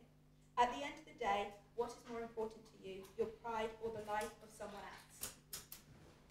Thank you. Is the proposition seconded? I second Ms Green, but I reserve my right to speak. Right. Thank you very much. Right, the proposition is proposed and seconded. Does anyone wish to speak on the proposition? Mr Fitzgerald. So I know Ms Pallant might be a bit upset with me for having the audacity to criticise someone else's proposition in their report. But, unfortunately I don't have any highlighters, so sorry about that. But you say in your report that Australia, Grace Louis, an instructor with first-class driving school, tested 3 drivers. That's not a huge amount. It's only 3 people, and that can't really be used as an example on a national level. And to make the assumption that they did not know the road rules and were quite aggressive on the road is, again, quite a large assumption to make based on the case study of 3 drivers. Thank you. Mr Marisco. Yes, thank you. Thanks to Bollier for their speech. They do make some good points, but if as you say, you retest your driving every 20 years, for instance, say if you took it at 17, you pass it, that means that you'd have to redo it at ages 37, 57, and then 77. Take, for example, your teachers, most of them will be 37 or around that by now. Most of them will probably say that they are fairly competent drivers, and as all new drivers will admit, they'll be nervous getting used to the road. As their experience grows, surely they'll grow in confidence with the routes around Jersey and will become more competent. Well, at ages 57, again, whilst problems may start to show, it will most likely not occur, and 77, that's when most of the problems will probably occur, and by this point most drivers will probably no longer be driving on a consistent level when they get to that age. Thank you. Ms England. The proposition that we should have to be retested in order to maintain our driving licence is a highly inconvenient and unnecessary measure. Statistics show that between the ages of 30 and 40, people are at the stage when they are least likely to have an accident. Most people generally take their driving test at the age of 17, and in 20 years' time would fall into this bracket of being perceived at their safest years of driving. And consequently, it seems rather unnecessary that people should be retested at this point in their lives. Instead, a much more reasonable proposition would be to suggest that people over the age of 70 should be retested, as this is when the risk of accidents starts to rapidly increase, and therefore it makes sense to introduce precautions because they start to become more relevant at this age as opposed to every 20 years. Thank you. Mr Corbell. I respect that you have the statistics and I don't, but my grandmother, who's 77 years old, has driven for 60 years and has not once ever had an on-road accident. Thank you. Mr O'Neill. I'd like to first of all say well done to Miss Green, giving a speech you haven't read before. I can't imagine it's easy. However, my query would be with regards to those who who take advanced driving tests, why would they not have to be tested? I know surely they should be tested more often. Maybe just my reasoning there, but it seems a bit of a flaw. Ms. Box. I'd like to say that I don't think the sole cause of accidents is that people's skills necessarily deteriorate. I think it's actually a result of technology. People are using their phones, but obviously retaking an exam, they might use their phones outside of the exam, but when they're in front of an instructor, they're going to sit there and they're going to drive perfectly. And as soon as they get back into their car, they'll pick up their phone again. And I don't think there's much you can do to stop that. Mr. Emmanuel. That was a very convincing speech, and it's completely changed my opinion from when I first read it. There was just one point, and I hate to be picky, but talking about autopilot mode and how people go into that, I think that shows that people have the safety ingrained, and if they're under a certain age where the tests have become more stringent, then surely that's a good thing that they go into this mode and they think of safety first. So I don't understand why that's part of your debate and why you're arguing that people should be tested more often if they've ingrained this mentality of being a safe driver. Thank you. Mr. Morby. I should like to point out that younger drivers are more commonly involved in crashes than older ones. Those, to quote from your speech, more up to date, are the most likely to crash their cars. Hence, I fail to understand what benefit this additional inconvenience would provide. Mr. LeBlanc. I'd like to first congratulate Ms. Green on an excellent proposition, and firstly say that I tend to agree with some of the things they have said. However, I feel that questions have to be raised regarding exactly how these tests would be carried out. Would people be called up at random times in a similar manner to the way people are called to jury duty? Will they take both tests at once, practical and theory? And most importantly, what will happen if, as your report seems to predict, many hundreds, if not thousands, of islanders fail their driving tests simultaneously and have their licenses taken away? Getting to jobs, going out, it would all become a bit chaotic. Ms. McInerney. In regards to JCG's point about, I think you said 77 plus would have to retake, surely that could be classed as discrimination and age discrimination, which is why we made the point of making it every 20 years, because then it would be more generalised and it would be less discriminative against the elderly. Mr. Ventura. Again, putting on the points of Ms. Box, she is right when she says perhaps all the accidents are not due to just the drivers not having the ability to drive. It's probably most of the time the stupid decisions that people make of having their phones or perhaps drinking too much. And going with the point that Ms. LeBlanc said, it's true, how would they even do that? Because people have been driving all their lives. If you just tell them now that you need to retake 3 tests because you've been driving for 6 years, they won't probably take that easily and they will probably accept it. Also, if you get off island and if you drive for another 20 years, if you come back, would you have to retake it again? It's just a lot of variables to consider. And again, some of the points they make is they are very good in the sense that perhaps at a certain age you might you should be tested, but again that's very that depends on the type of person you are, and of course with the age that you're going to have more use to the road, and you're actually going to become a better driver with the years, and I don't think you'd become worse in that point. Thank you. Mr. Bridge. I was just wondering whether, in a world of technological development, do the members have provisions for self-driving or technology-aided vehicles? Ms. Lawson. So just for Mr. Emmanuel's point, on the autopilot, people going into autopilot when they're driving, just because they do go into an autopilot doesn't mean it is a safe autopilot, especially referring to Ms. Box's proposal that if you can automatically drive with your phone, like you're saying, it's not safe. But also, just drawing point back to the adults, and your grandmother, I'm sure she is a brilliant driver, but therefore, if she is a brilliant driver, then why would she be against retaking her driving test, as she'd be confident in her abilities, and you would pass. So I think that's a thing people who are already driving need to take into account. If you're so against it, is it because you are questioning your abilities in the driving seat. Thank you. Mr. Davis. Thank you, sir. I would just like to raise the point that I disagree with Burley and do not feel it is appropriate to have drivers retested at increments of 20 years.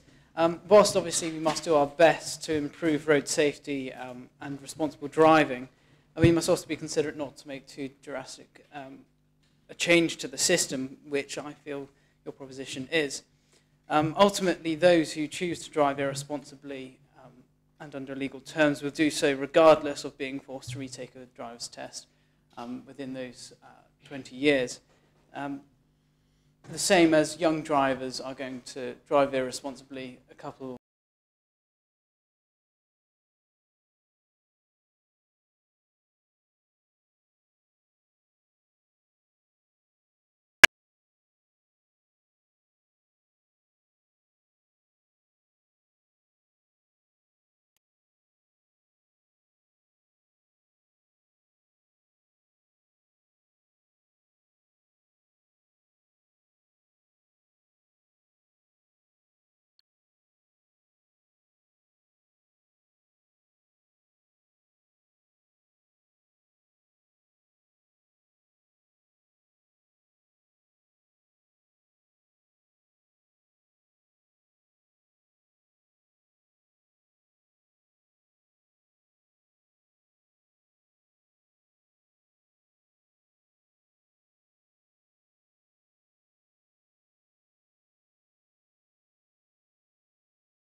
you might have different statistics that contradict that from a different source, but the source we had did say that the most accidents occurred in the 41 to 50-year-old age group. And we're asking for 1 day every 20 years. It's not a big significance, and with more people taking the test, the cost will reduce. And we're not going to this isn't going to happen overnight. Like tomorrow, we're not going to say everyone has to retake their driving test. It will be a slow introductory process. We might spend a couple of years hiring more instructors, training them, making sure that the Jersey actual system can actually cope with having more of these tests introduced. And it will save some people's lives. If we can stop bad habits on the road, we'll save people's lives, and that is what we should be doing. It shouldn't be about saying, oh, but she took it 40 years ago, that means that she should be okay. It's about saving people's lives on the road. If you kill someone, you might go to jail for life, and nobody would want that. And we need to think about how we can prevent deaths and accidents on Jersey roads, and this is one solution we are providing. Thank you. We're now ready to go to the vote. I ask the greffier to open the voting.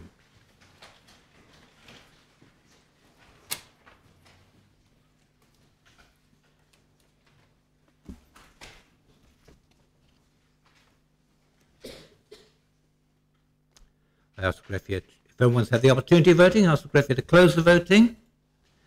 And I can announce that the proposition has been lost. 17 votes in favour, 22 against and 6 abstentions.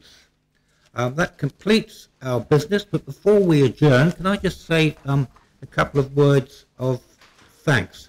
Firstly, I didn't mention, I should have done this morning, thanks to the bailiff for showing a great interest in our affairs. Again, he's a very busy man, but he's interested in this assembly, so grateful to him. Thank the ladies who've been looking after the electronic recording equipment, both the visual and the sound.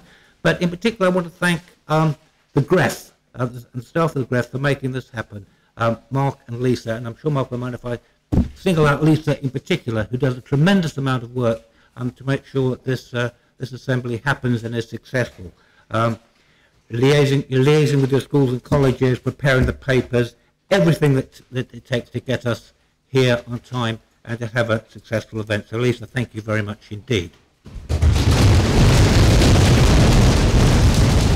As far as I'm concerned, I'd like to thank all of you participants. It really has been, setting up here a stimulating day. You never quite know what you're going to get. I have been involved for about 20, almost all of these assemblies, but I've got to say that the quality of the question time, the supplementary questions, the speeches have, and the passion that's shown in some of those speeches, and the number of people who wanted to participate has been as good as any other year. You've been truly eloquent, and a credit to yourselves, your schools, your colleges. So thank you very much for that. Melissa sent me some notes. Apparently 80 questions were asked this morning, including the supplementaries and the ones for the Chief Minister. And it's more than we normally do for a youth assembly. And there's a lot of other figures there which I won't bother to read out at the moment. Sorry, I can't work it out. But that's the 5 debates. 14 speakers in the first, 12 in the second, 9 in the third, 9 in the fourth, and 23 in the fifth. 67 speeches in 91 minutes. Or, by Jove, I wish we could do that on Tuesdays.